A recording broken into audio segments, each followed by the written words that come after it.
লিখছেন, হ্যালো রাসেল ভাই, আশা করি ভালো আছেন। আমি জানি আপনি সবসময় ভালোর দলে। আজকে আপনাকে যে ঘটনাটি লিখছি এটি আমার এবং দুই ফ্রেন্ডের সাথে ঘটে যাওয়া অবিস্মরণীয় একটি ঘটনা। আমি আপনার মাধ্যমে রেডিও ফুর্তির সকল বন্ধুদের সাথে আমার এই ঘটনাটি শেয়ার করতে চাই। আমি সরাসরি আমার ঘটনায় চলে যাচ্ছি। সময়টা 2006 সালের প্রথম দিকে। আমার খুব ক্লোজ ফ্রেন্ড কায়েদ, সে সিলেটের সদর উপজেলায় কোনো একটি জায়গায় থাকে। সঙ্গত কারণে আমি তার বাসার ঠিকানা বলছি না। আমার ফ্রেন্ডের বোনের বিয়ে ঠিক হয়, সে আমাকে এবং আমার আরো কিছু ফ্রেন্ডদের ইনভাইট করলো এবং আমরা যথারীতি যাব বলে সম্মতি জানাই। তারিখটার কথা আমার ঠিক মনে নেই। সন্ধ্যা 7টার দিকে গায়ে হলুদের প্রোগ্রামের জন্য আমি ও আমার ফ্রেন্ড ফরহাদ ও আকাশ কায়েদের বাসায় যাওয়ার জন্য রওনা দিই। আমাদের বাসা থেকে কায়েদের বাসার দূরত্ব প্রায় 5-6 কিলোমিটার। সিএনজি অথবা অটো রিক্সা যোগে তার বাসায় যেতে হয়। আমরা 3 জন বাসা থেকে বের হই। রাসূল ভাই, এখানে আরেকটা কথা বলে রাখি, ওই দিন আমার বাসায় কেউ ছিল না, সবাই গ্রামের বাড়িতে বেড়াতে গেছেন। আমার অফিস থাকার কারণে আমি যেতে পারিনি। ফরহাদ ও আকাশ বাসা থেকে বের হওয়ার সময় তাদের মাকে বলে আসে আমরা কায়েদের বোনের গায়ে হলুদ অনুষ্ঠান থেকে ফিরে ইমরানের বাসায় চলে যাব। আমরা যথারীতি 8টার দিকে আমাদের ফ্রেন্ড কায়েদের বাসায় পৌঁছাই। আপনারা নিশ্চয়ই জানেন যে গায়ে হলুদের অনুষ্ঠান স্বাভাবিকভাবে একটু রাত করেই হয়। ওই দিন অনুষ্ঠান শুরু হতে হতে রাত 10:30 বেজে যায়। এক পর্যায়ে রাত 1টার দিকে অনুষ্ঠান শেষ হয়। আমি আমার ফ্রেন্ড কায়েদকে বলি আমরা বাসায় ফিরে আসব। সে বলে এত রাতে তোমাদের যাওয়ার দরকার নেই, এখানে তোমরা থেকে যাও। আমি বললাম যে না কায়েদ, আমার সকালে অফিস আছে এবং আমার বাসায় কেউ নেই, আমাকে বাসায় গিয়ে থাকতে হবে। সবার কাছে বিদায় নিয়ে আমরা 3 জন রওনা দিলাম। আমাদেরকে এগিয়ে দেওয়ার জন্য কায়েদের কাজিন রনিকে আমাদের সাথে দেয়া হলো। ওদের বাড়ি থেকে প্রায় 1/2 কিলোমিটার হেঁটে একটা গাছের নিচে এসে দাঁড়াই। সেখানে সাধারণ সিএনজি বা অটো রিক্সাগুলো পাওয়া যায়। এখানে আসার 10 মিনিট পর আমরা কায়েদের কাজিন রনিকে বলি যে অনেক রাত হয়ে গেছে, তুমি চলে যাও, আমরা সিএনজি পেলে চলে যাব, নয় হেঁটে যাব। ওই গাছের নিচে আমরা আরো 10 মিনিট অপেক্ষা করার এক পর্যায়ে আমরা 3 জন সিদ্ধান্ত নিলাম যে এভাবে দাঁড়িয়ে না থেকে আমরা হাঁটি, যতটুকু হাঁটবো ততই আমাদের পথ ফুরাবে। এই বলে আমরা হাঁটতে শুরু করি। হাঁটতে হাঁটতে কিছু দূর আসার পর আমরা একটু দাঁড়াই। ওই সময় আমরা দেখতে পাই যে ধান ক্ষেতের মাঝ দিয়ে এক বৃদ্ধ লোক আসছেন। লম্বা দাড়ি ও সাদা পাঞ্জাবি পরে আছেন তিনি আমাদের সামনে এসে আমাদের প্রশ্ন করলেন, তোমরা কোথা থেকে এসেছো, কোথায় যাবে? আমরা বললাম আমাদের বন্ধু কায়েদের বোনের গায়ে হলুদ এসেছিলাম, আমরা বাসায় যাব, কিন্তু গাড়ি পাচ্ছি না। তিনি বললেন এত রাতে তোমাদের বাসা থেকে বের হওয়া উচিত হয়নি, তবে গাড়ি আসছে, তোমরা তাড়াতাড়ি চলে যাও। এই কথা বলার সাথে সাথে আমরা কিছু বলার আগে একটা সিএনজি অটো রিক্সা আমাদের সামনে এসে দাঁড়ায়। ওই বৃদ্ধ লোকটি সিএনজি ওয়ালাকে বলেন আমাদের বাসায় পৌঁছে দিয়ে আসবে, এই বলে আমাদের গাড়িতে ওঠার কথা বলেন। আমরা সিএনজি পেয়ে রীতিমতো আকাশের চাঁদ হাতে পেয়েছি ভাব নিয়ে গাড়িতে উঠি এবং ওনাকে সালাম দিয়ে বিদায় জানাই। একটা কথা বলে রাখি, আমরা কিন্তু সিএনজি ওয়ালাকে বলিনি কোথায় যাব। সিএনজিতে ওঠার পর সাধারণ সিএনজি গুলোতে যেরকম আওয়াজ থাকে, ওই সিএনজিতে তেমন কোনো শব্দ বা আওয়াজ আমরা কিছু পাইনি। আমরা 3 জন কিছু মনে করিনি এবং কিছু মনে না করেই মোবাইল ফোনে গায়ে হলুদের অনুষ্ঠানে তোলা ছবিগুলো দেখছিলাম। ছবি দেখতে দেখতে এক পর্যায়ে গাড়ি ব্রেক করলো। আমরা অবাক হয়ে গাড়ি থেকে নেমে দেখি যে আমরা বাসার সামনে চলে এসেছি। কৌতূহল নিয়ে সিএনজি ওয়ালাকে জিজ্ঞাসা করব, আপনি আমাদের বাসার ঠিকানা জানেন কিভাবে, বা আপনি আমাদের চিনেন কিনা? কিন্তু অবিশ্বাস্য হলেও সত্যি যে পেছনে তাকিয়ে দেখি যে সিএনজি ওয়ালা নেই। ওই সময় আমাদের গায়ের লোমগুলো সোজা হয়ে গেল। আমাদের মনে ভয় কাজ করে। পরে আমরা ঘরে গিয়ে ঘুমিয়ে যাই। আমরা 3 জন বন্ধু ওই রাতে 3টি অদ্ভুত জিনিস লক্ষ্য করেছি। আমরা শুধু একমাত্র ওই বৃদ্ধ লোককে আমাদের ঠিকানা বলেছি, সিএনজি ওয়ালাকে নয়। সে অর্থাৎ ইমরানের বাসায় আমাদেরকে পৌঁছে দেয় এবং গাড়ি চালানোর সময় সে আমাদের সাথে কোনো কথা বলেনি এবং আমরা তার চেহারাও দেখতে পাইনি। এছাড়া বৃদ্ধ লোক গাড়ি আসার কথা বলতেই গাড়ি চলে এলো। এই বিষয়গুলো আমাদের খুব অদ্ভুত লেগেছে। আরেকটি বিষয় হচ্ছে, সাধারণ সিএনজি গুলোতে যেরকম একটা শব্দ হয়, ওই সিএনজিতে ওইরকম ধরনের কোনো শব্দ ছিল না। পরবর্তীতে আমরা 3 জন এক হুজুরের কাছে গিয়ে বিষয়টি খুলে বলি। তিনি আমাদের জানান যে ভালো একজনের সাথে তোমাদের দেখা হয়েছে, যিনি তোমাদের বিপদে সাহায্য করেছেন। এই ছিল ঘটনা এবং এই ঘটনা আমার জীবনে ঘটে যাওয়া প্রথম, এবং আমি আশা করবো এটাই শেষ নয়। ওকে, সো থ্যাংক ইউ আমাদেরকে এই ঘটনাটা পাঠানোর জন্য। আমরা পরবর্তীতে আমাদের গেস্টের কাছে চলে যাব, বাট তার আগে ছোট্ট একটা ব্রেক নিয়ে আমরা ফিরে আসবো। স্টে টিউনড টু রেডিও ফুর্তি এন্ড ডোন্ট স্টপ দ্য ফুর্তি।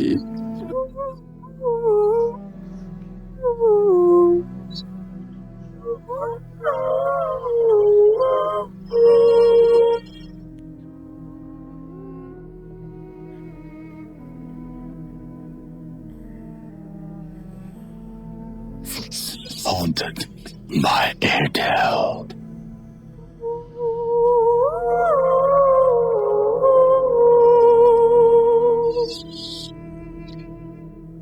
শুনছেন সবসময় রেডিও ফুর্তি, যেমন কথা তেমন কাজ। ছোট্ট একটা ব্রেকের পরে ফিরে এলাম। চলছে ভূত এফএম হন্টেড বাই এয়ারটেল।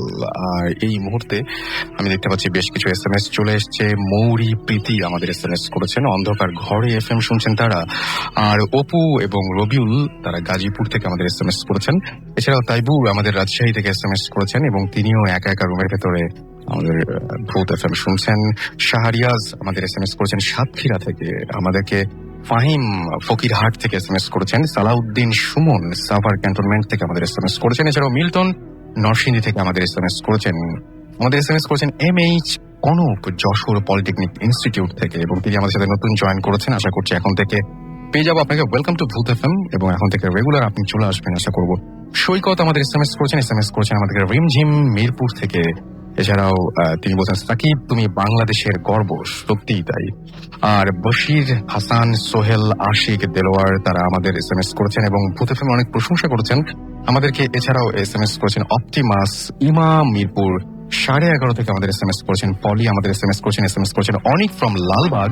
এছাড়াও আমাদেরকে ইমন আমাদেরকে SMS করেছেন দোলন ঘোড়াশাল থেকে। ম্যারি আমাদের SMS করেছেন ভূতের গলি থেকে। লাইট অফ করে তিনি ফার্স্ট ভূত এফএম শুনছেন। আমি আশা করবো যে আপনি অনেক এনজয় করবেন। সাবরিনা আমাদের SMS করেছেন। এছাড়াও আমাদেরকে মাস্তাইন SMS করেছেন আবিদ ময়মনসিং থেকে। অনেক ফ্রম নারায়ণগঞ্জ। রাখি সিলেট থেকে SMS করেছেন। প্রিন্স ধানমন্ডি থেকে SMS করেছেন। এছাড়াও নিলয় ও শাফিন আমাদের SMS করেছেন ভূত এফএম শুনতে অনেক ভালো লাগছে জানিয়েছেন। থ্যাংক ইউ সো মাচ, এত রাত পর্যন্ত আমাদের সঙ্গে আছেন। আসিফ মাহাদি আমাদের SMS করেছেন। সুমাইয়া SMS করেছেন। যারা SMS করেননি কিন্তু করতে চাচ্ছেন তাদেরকে বলবো যে সেলফোনের মেসেজ অপশনে গিয়ে টাইপ করুন SHOUT শাউট স্পেস আপনার নাম স্পেস আপনার মেসেজ পাঠিয়ে দিন 9840 নাম্বারে। আমাদের একটা খুব স্পেশাল একজন গেস্ট আমাদের মাঝে আছেন। আমরা এখন সরাসরি তার কাছে যাব এবং তার নাম এবং পরিচয় আপনারা তার কাছ থেকে জানবেন। সো আমি আপনাকে রিকোয়েস্ট করবো আপনার নামটা বলার জন্য এবং আপনার পরিচয়টা দেওয়ার জন্য। আমার নাম আইনুল আবেদিন, আমি থাকি আমেরিকাতে। ওকে, সো আমরা তার মানে আজকে যে ঘটনাগুলো শুনছি সেগুলো আমেরিকাতেই ঘটছে ঘটনাগুলো, রাইট? জি, ভূতের তো নির্দিষ্ট কোনো জায়গা নেই, তারা সব জায়গায় যায়, আমেরিকাতেও যায়, এখানেও থাকে। তো আমি আমেরিকা থেকে এসছি আমাদের বাংলাদেশে খেলা দেখার জন্য গতকাল। জি। তো আমার ভাইদের সঙ্গে আমরা ডিনার করছিলাম, আজিজুল আবেদিন, ফাইজুল আবেদিন, নিয়াজ পীর এন্ড বাজলে মুর্শেদ। আমরা সব একসঙ্গে ডিনার করছিলাম। তখন ওরা বললো আমাকে ভূতের FM এর কথা। তো এত পপুলার আপনাদের অনুষ্ঠান, এর জন্য আমি এখানে এসেছি আপনাদের সঙ্গে শেয়ার করার জন্য আমার experience. Thank you so much, you have come all the way. Okay, so আমরা চলে যাই সরাসরি ঘটনায়। ঘটনা 1996 এর দিকে আমি একটা স্টোন মাউন্টেন জর্জিয়াতে একটা বাড়িতে আমি যাই, মুভ ইন করি আমার ফ্যামিলি নিয়ে। ওখানে যাওয়ার পরে আমার বাচ্চারা যখন স্কুলে যায় তখন আমার ওয়াইফকে স্কুলের ফ্রেন্ডসদের ওদের বাপ মারা আমার ওয়াইফকে জিজ্ঞেস করে তোমরা কোন বাসায় উঠেছো। তখন আমার ওয়াইফ বলল যে ওই বাড়িতে আমরা, ওই সাদা বড় বাড়িতে আমরা উঠেছি। তখন ওরা বলল যে তোমরা কি ওই সেই ভূতের বাড়িতে, হন্টের বাড়িতে উঠেছো? তখন ওরা সবাই হাসলো, কিন্তু আমার ওয়াইফ আমাকে বাসায় এসে বললো যে ওরা সবাই কমেন্ট করেছে যে আমরা সেই ভূতের বাড়িতে উঠেছি নাকি, তো কি কারণে। তো জিজ্ঞাসাবাদ এদিক ওদিক করার পরে শুনলাম যে ওখানে কোনোদিন কেউ থাকেনি। আশেপাশে যত মানুষ 4-5 বছর ছিল ওখানে, তারা কখনো কোনো মানুষকে দেখেনি ওখানে, শুধু দেখেছে ইউ-হল, একটা ট্রাক মাঝে মাঝে আসে এবং একদিনের মতন থাকে এবং চলে যায়, কিন্তু কোনো মানুষই ওখানে থাকে না। যাই হোক, তো আমরা থাকলাম ওখানে। হঠাৎ রাত্রেবেলা ঘটনা এমন ঘটেছে যে আপনার সকালবেলা রাত্রেবেলা আপনার উপরতলা শাওয়ার অন হয়ে যায়, বাথরুমের লাইট অন হয়ে যায়, এরকম হয়। এবং আমি আমার ওয়াইফের সঙ্গে ডিসকাস করি এমন কেন হয়।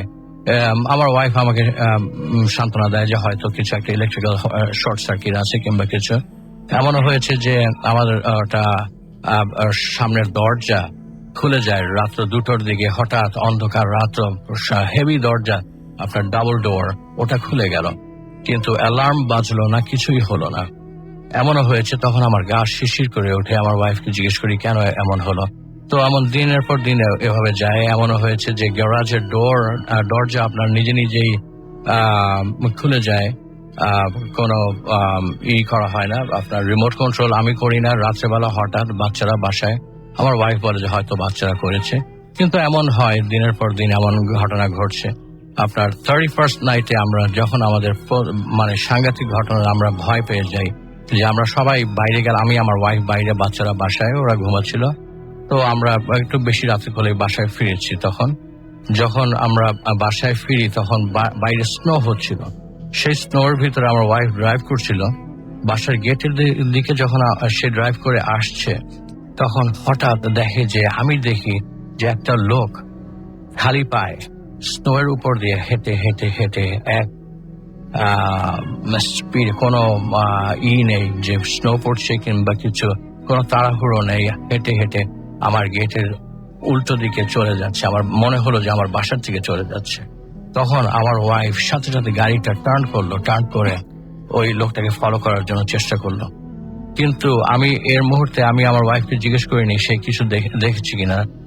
আমি এখন তাকে জিজ্ঞেস করলাম যে সে গাড়িটা টার্ন করার পরে যে তুমি কি, আমি যা দেখেছি তুমি কি তাই দেখেছো নাকি?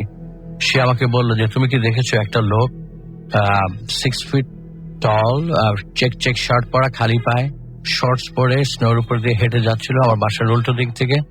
আমি বললাম যে হ্যাঁ আমি তো তাই দেখেছি, কিন্তু আমরা দুজন ওই লোকটাকে ফলো করার চেষ্টা করলাম, কিন্তু নিমিষের ভিতরে লোকটা আর কোথাও নাই হয়ে গেল।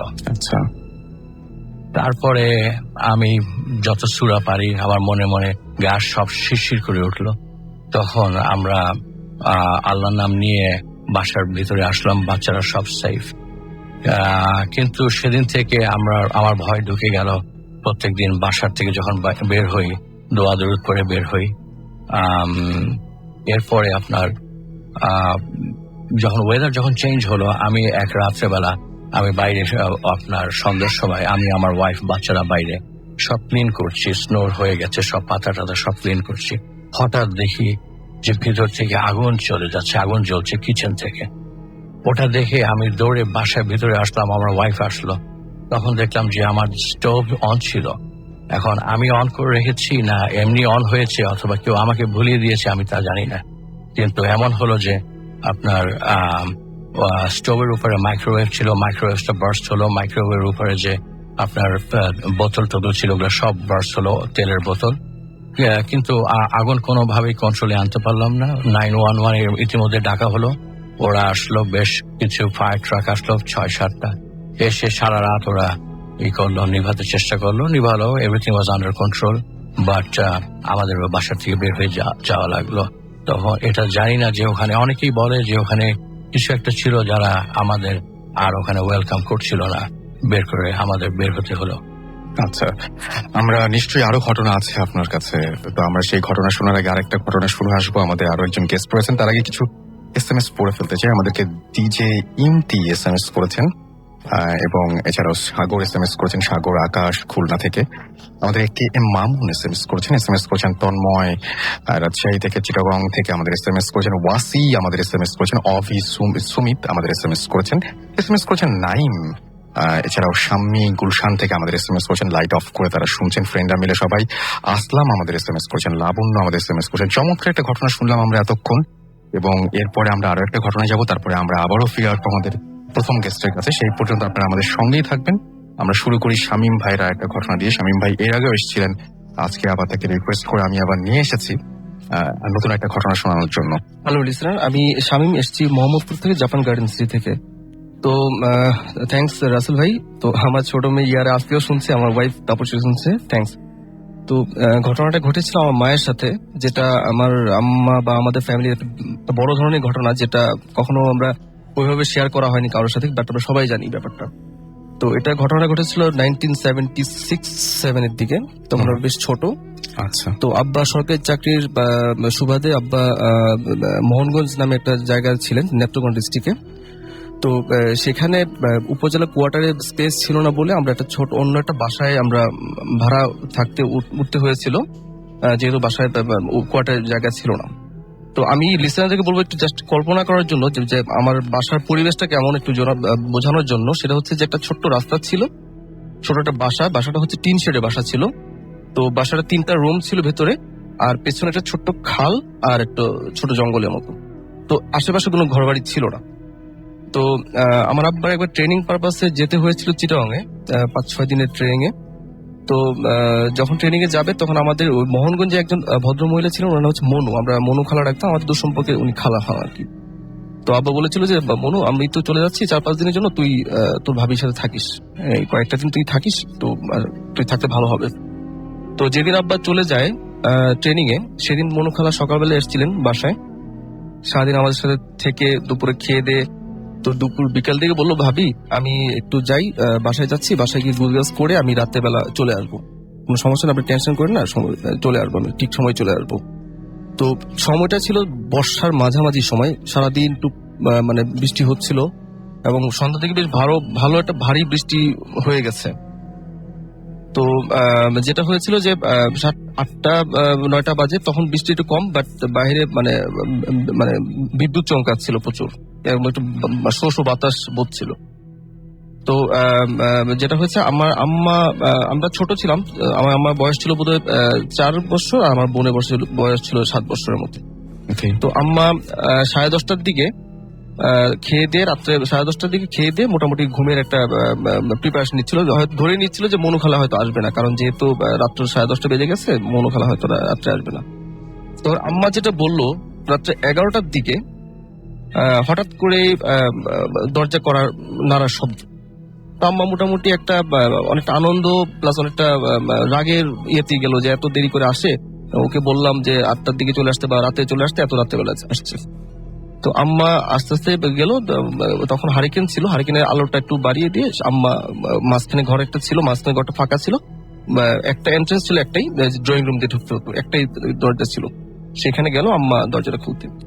বাট মজার ব্যাপার হচ্ছে যে আম্মা তখন দরজাটা খুললো, খোলার পরে দেখা যাচ্ছে যে বাইরে কেউই নেই। তো আম্মা ভাবলো যে ঠিক আছে, এটা হতে পারে, আমি হয়তো ভুল শুনেছি, তাও হতে পারে, আমি হয়তো বাইরে বাতাস হচ্ছে, কড়া নাড়া শব্দ হচ্ছে, আমি শুনছি, সেটা ভুল হতে পারে।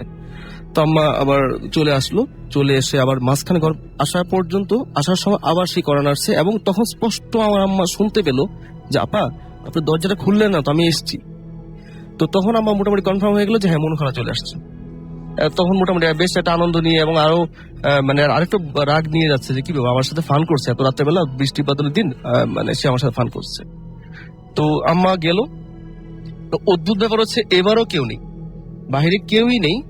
তো আম্মা ভাবলো ঠিক আছে, মনু হয়তো আমার মনু খালা হয়তো তার সাথে ফান করছে, ঠিক আছে তুই দেখি ব্যাপারটা কি। তো আমার দরজাটা খোলার পর আম্মা ছোট একটা বারান্দার মতো ছিল, বারান্দায় জাস্ট যখন পা দিচ্ছিল, ঠিক তখনই একটা হালকা গরম একটা বাতাসের মতো মনে হচ্ছে যে ওনাকে বের করে দিয়ে ভেতরে যাচ্ছে, বাতাস ভেতরে ঢুকে গেল। তো আমার আম্মা আসলে এই ব্যাপারটা যখন শেয়ার করে, তখন আমার আম্মা মানে অস্থির হয়ে যায় ব্যাপারটা বলার সময়, যে কিরকম একটা পরিস্থিতি হতে পারে। লিসেনাররা হয়তো মানে অনুমান করতে পারবেন যে আমরা দুইটা ছোট্ট ভাই বোন শুয়ে আছি, আর রাত্রে 11:30 দিক 11:30 দিকে এরকম একটা ঘটনা ঘটছে, কেউ নেই আশেপাশে। আর আমাদের আশেপাশে খুব একটা ওরকম ঘরবাড়িও ছিল না, যে মানে লোকালয় কম ছিল, যে কথা হচ্ছে লোকালয় কম ছিল। তো আম্মা মোটামুটি খুব মানে শক্ত হয়ে গেল যে কি ঘটনাটা, আমি কি দেখলাম। আমি ঠিক আছে করোনারা শুনলাম, সেটা হয়তো ভুল হতে পারে, বাট আমি যে স্পষ্ট শুনলাম, মনু বললো যে আপা দরজাটা খুলেন, আমি তো এসছি। তো আম্মা খুব কষ্ট করে আবার দরজা লাগিয়ে দিয়ে খুব ভয় পেয়ে মাঝখান ঘর পর্যন্ত আসলো। মোটামুটি তখনও ভয় কাজ করি উনি ঘরের দিকে আসছে, যেহেতু উনি ভাবলো যে না, উনি আর ডোর খুলবেন না। তো রাসেল ভাই, ঘটনাটা এখানে শেষ হয়ে যেতে পারতো, কিন্তু এরপরে যে ঘটনাটা ঘটলো, সেই ঘটনাটার জন্য আমার আম্মা খুব সাফার করেছে। ইভেন এটাই হচ্ছে সবচেয়ে মানে ভয়ঙ্কর ব্যাপার। আমার আম্মা যখন আমাদের বেডে গেল, আমরা যে বেডে শুয়েছিলাম, আমার আম্মা, আমি, আমার বড় বোন শুয়েছিলাম, ঠিক আম্মা গিয়ে দেখে আমার দুই ভাই বোন শুয়ে আছি, এবং একটা বুড়ো টাইপের মহিলা আমরা দুই ভাই বোনের দিকে তাকিয়ে আছে, ঠিক উবু হয়ে বসে আমার দুই ভাই বোনের দিকে তাকিয়ে আছে। আম্মা তার দিকে তাকাতে, আমার আম্মার দিকে সে বড় বড় চোখ দিয়ে তাকালো। তো এরপরে আমার আম্মার সেন্স ছিল না, সাথে সাথে ইনস্ট্যান্ট পড়ে গেছে। পরের দিন 10:30-11টার দিকে যখন সেন্স এসছে, তখন মনু খালা ছিল, আশেপাশে 2-1 ভদ্র মহিলা ছিল, ওনারা এসছিলেন। তো ব্যাপারটা শেয়ার করলো তাদের সাথে, এরকম একটা ঘটনা ঘটেছিল। তো মনু খালা বললো যে আম্মা বললো যে আমি এই দৃশ্য দেখার পর আমি এখান দিয়ে পড়ে গেছি, এরপর আমি কিছু বলতে পারি না। বলবে যে ভাবি তোমাকে তো আমি এখানে পাইনি, তোমাকে পেয়েছিলাম আমি বিছানায়, তুমি তো এখানে ছিল না। বলবে, আমি এখানে ছিলাম না, আমি বিছানায় ছিলাম না, আমি এখানে পড়ে গেছি। এবং সবচেয়ে মজার ব্যাপার হচ্ছে যে আমরা পরে বাসাটা চেঞ্জ করতে বাধ্য হয়েছি, আমার আব্বা চেঞ্জ করে ফেলেছে, যেভাবে অন্য একটা বাসায় উঠেছিলাম।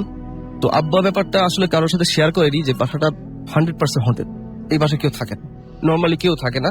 ইভেন 7টা-8টার সময় যখনই কেউ এদিক দিয়ে যায়, হয়তো ভেতরে কান্নার আওয়াজ পায়, হয়তো আলোর ঝলকানি দেখে বা কিছু একটা দেখে, বাট এই বাসায় কেউ থাকে না। তো এরকম একটা সিচুয়েশন আমার আম্মা শেয়ার করতে যাচ্ছিল, বাট ওনার পক্ষে আসা সম্ভব হয়নি। বাট এই যে আমার আম্মা জীবনে মানে অনেক বড় একটা ঘটনা ছিল। Okay, thank you so much Shamim. আমরা আবারও আপনার কাছে আসবো। এর মধ্যে আমি দেখতে পাচ্ছি যে বেশ কিছু SMS চলে এসছে আমাদেরকে। মামদুভূত যশোর থেকে SMS করেছেন, ফ্রেন্ডরা মিলে তারা ভূত এফএম শুনছেন। ডিজে নীরব আমাদের SMS করেছেন মিরপুর থেকে, এবং তিনি বলছেন যে আজকের গল্পগুলো অনেক ভালো। আমি বলবো যে এখানে একটা কারেকশন আছে, এটা গল্প না, এগুলো সব ঘটনা। আমরা যেগুলো শুনছি সেগুলো কিন্তু প্রত্যেকটাই ঘটনা। আমাদেরকে লিখেছেন প্রান্ত ব্রাহ্মণবাড়িয়া থেকে, এবং তিনি বলেছেন যে হাউ ইউ, আমি সবসময় ভালো এবং সবসময় ভালোর দলে, এবং তারা সব বন্ধুরা মিলে মজা করে ভূত এফএম শুনছেন। আমাদেরকে অনন্য SMS করেছেন ফ্রম গাজীপুর, এবং তিনি বলছেন যে ভূত এফএম অনেক ভালো হচ্ছে।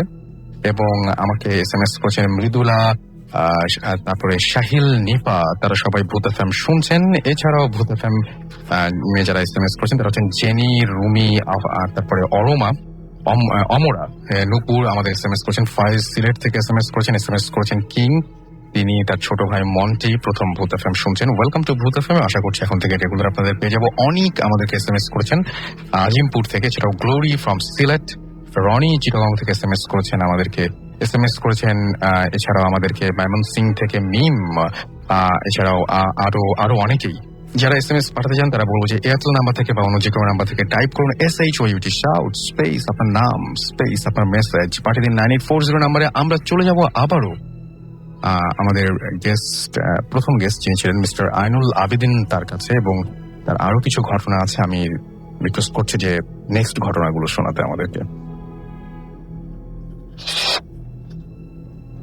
সো এখন আবারও আমরা যাচ্ছি আইনুল আবেদিনের কাছে। আইনুল আবেদিন, অনেক ধন্যবাদ আমাকে আবার চান্স দেওয়ার জন্য। আমার জীবনে অনেক ঘটনাই ঘটেছে। আমরা যখন ছোটবেলায় আমরা বেলি রোডে থাকতাম তখনও এমন ঘটনা ঘটেছে যে আব্বা খুব রিলিজিয়াস সবসময়। আব্বা বাথরুম থেকে নামাজ পড়ার জন্য, তাহাজ্জুদের নামাজ পড়ার জন্য আব্বা বাথরুম থেকে এক সময় আসেন, বের হয়ে আসেন অনেক রাত্রে, ভোর রাত্রে, অবভিয়াসলি তাহাজ্জুদের নামাজ। তখন আম্মা আমাদের রুমে ছিলেন, আম্মা দেখে যে আব্বা আসছে বাথরুম থেকে নামাজের রুমের দিকে যাচ্ছেন। তখন আম্মা সোজা আমাদের বেডরুমে গেলেন, গিয়ে দেখেন যে আব্বা ওই বেডরুমে আব্বা শুয়ে আছে। তখন আম্মার অত্যন্ত ভয় পেয়ে আম্মা ডেফিনেটলি যে নামাজ পড়ছেন তার ওখানে যাচ্ছেন। আম্মা দৌড়ে ওই নামাজের রুমে গিয়ে দেখে যে না, আব্বা ওখানে নেই। তখন আম্মা বুঝলেন যে না, যে বেডরুমে যে সেই আসল মানুষ, তখন আম্মা ওখানে চলে গেলেন। তো এরকম ঘটনা ঘটেছে। আমার যে স্টোন মাউন্টেনের যে ঘটনা আমি একটু আগে বললাম, সেখানে আমার এখনো যখন আমার মনে পড়ে আমার খুবই ভয় লাগে, এবং আমার শরীর শিহরিয়ে ওঠে যখন চিন্তা করি যে আমার বাচ্চাদের কিছুই হয়নি। এটা আমরা ভূত বিশ্বাস করি, এবং ভূতের যে কোনো লিমিট নেই সেটাও আমরা জানি, এবং ভালো ভূত, খারাপ ভূত, সব রকমের ভূত আছে। এবং ডেফিনেটলি ভূতের ওই জায়গাটা দরকার ছিল, এই কারণে আমাদের ভালোভাবেই ওখান থেকে বিদায় দিয়েছেন। এবং আমার ওই সম্বন্ধে আর কোনো রিগ্রেটস নেই। কিন্তু ওই বাড়িতে এমন কি ছিলেন যে একটা, আমি আগে বলতে ভুলে গেছি, আমাদের বাড়ির যে প্রান্তরে একটা ট্রেলার ছিল, সেই ট্রেলারে নাকি আগের আমলে অনেক আগে আপনার স্লেভ থাকতো এবং ওদের টর্চার করা হতো। আচ্ছা, এমন একটা কিছু হতে পারে, ওটার সাথে কানেকশন থাকতে পারে আমার আগের ঘটনাটা। ওকে, সো আরো কিছু ঘটনা নিশ্চয়ই আছে, সেই ঘটনাগুলো আমরা একে একে তাহলে শুনে যাই আপনার কাছ থেকে।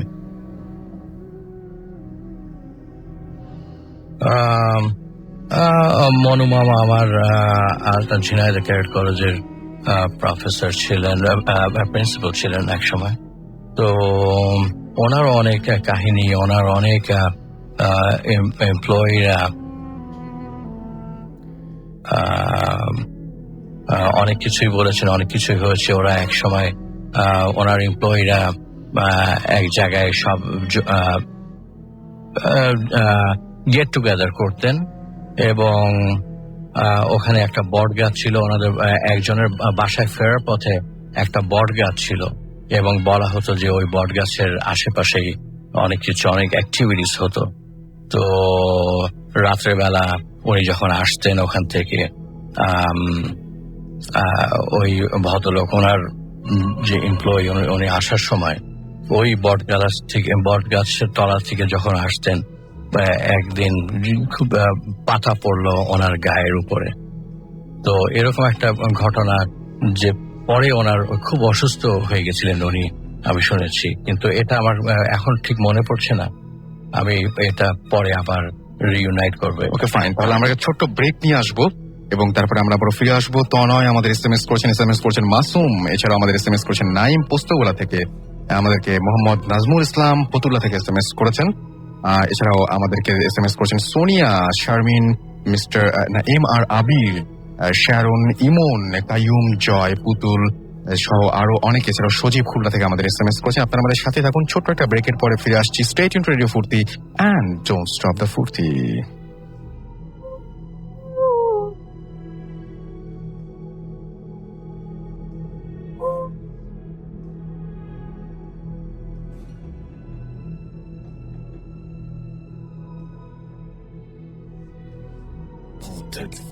by Airtel.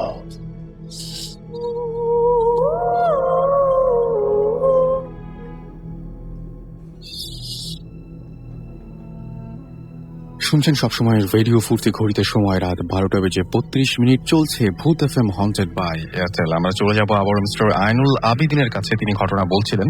মাঝখানে একটা ছোট্ট ব্রেক নিয়ে এসেছি আমরা এবং তারপরে সরাসরি যাচ্ছি। তবে তার আগে আপনাদের কিছু এসএমএস আমি পড়ে ফেলতে চাই। আমাদের এসএমএস করেছেন হাসি খুশি খুলনা থেকে মিথুন ফ্রম বৌপাল, এছাড়াও রানা আমাদের এসএমএস করেছেন এবং তারা তিনজন মিলে শুনছেন, জানিয়েছেন। অনেক ভালুকা থেকে লিখেছেন, ভাই আমাদের ফ্রেন্ড দের একজনের বার্থডে, সেটা তিনি জানিয়েছেন। মিস্টার ইমরান, মোহাম্মদ ইমরান আমাদের এসএমএস করেছেন, এছাড়াও আবির এসএমএস করেছেন এবং তিনি বলছেন যে গোয়িং জোস। ওকে, থ্যাংক ইউ সো মাচ। এছাড়াও জাকারিয়া অ্যান্ড মীরা রেজা ফ্রম খুলনা আমাদের এসএমএস করেছেন। ইকবাল আমাদের এসএমএস করেছেন ফ্রম বরিশাল অ্যান্ড তিনি লিখছেন this is my first SMS, Rasel ভাই পড়লে খুশি হব। আমি পড়ে ফেললাম। ঢাকা থেকে আসাদ এবং আরিফ এসএমএস করেছেন। আমাদেরকে তাহির এসএমএস করেছেন ভূত FM is the best show off. আচ্ছা, ওকে, থ্যাংক ইউ সো মাচ। তিনি অনেক বড় একটা বাড়িয়ে প্রশংসা করে ফেলেছেন। টুকটুক আমাদের এসএমএস করেছেন। এছাড়া আমাদের এসএমএস করেছেন সজল, তিনি লিখেছেন যে ভূত এফএম জমে গেছে। আমি থ্যাঙ্কস দিতে চাই আমাদের যারা গেস্ট রয়েছেন এখানে তাদেরকে, কারণ এটা তাদের ক্রেডিট, তারা সমস্ত ঘটনাগুলো শোনাচ্ছেন আপনাদেরকে এবং তাদের ঘটনাগুলো শুনে আপনার ভালো লাগছে বলে আপনি আজকে এরকম প্রশংসা করছেন ভূত এফএম এর। এছাড়াও জিনের বাদশা আমাদের এসএমএস করছেন, শান্তা আমাদের এসএমএস করছেন বাসাবো থেকে, রাসেল ভাই কেমন আছেন? সবসময় ভালো থাকি, সবসময় ভালোর দলে। তিনিও সবসময় আমাদেরকে শুনে এবং তিনি চারতলার ছাদে বসে আজকে আমাদের শুনছেন। মিরাজ বরিশাল থেকে আমাদের এসএমএস করেছেন। আজমাল আমাদেরকে এসএমএস করেছেন। সুমন এসএমএস করেছেন।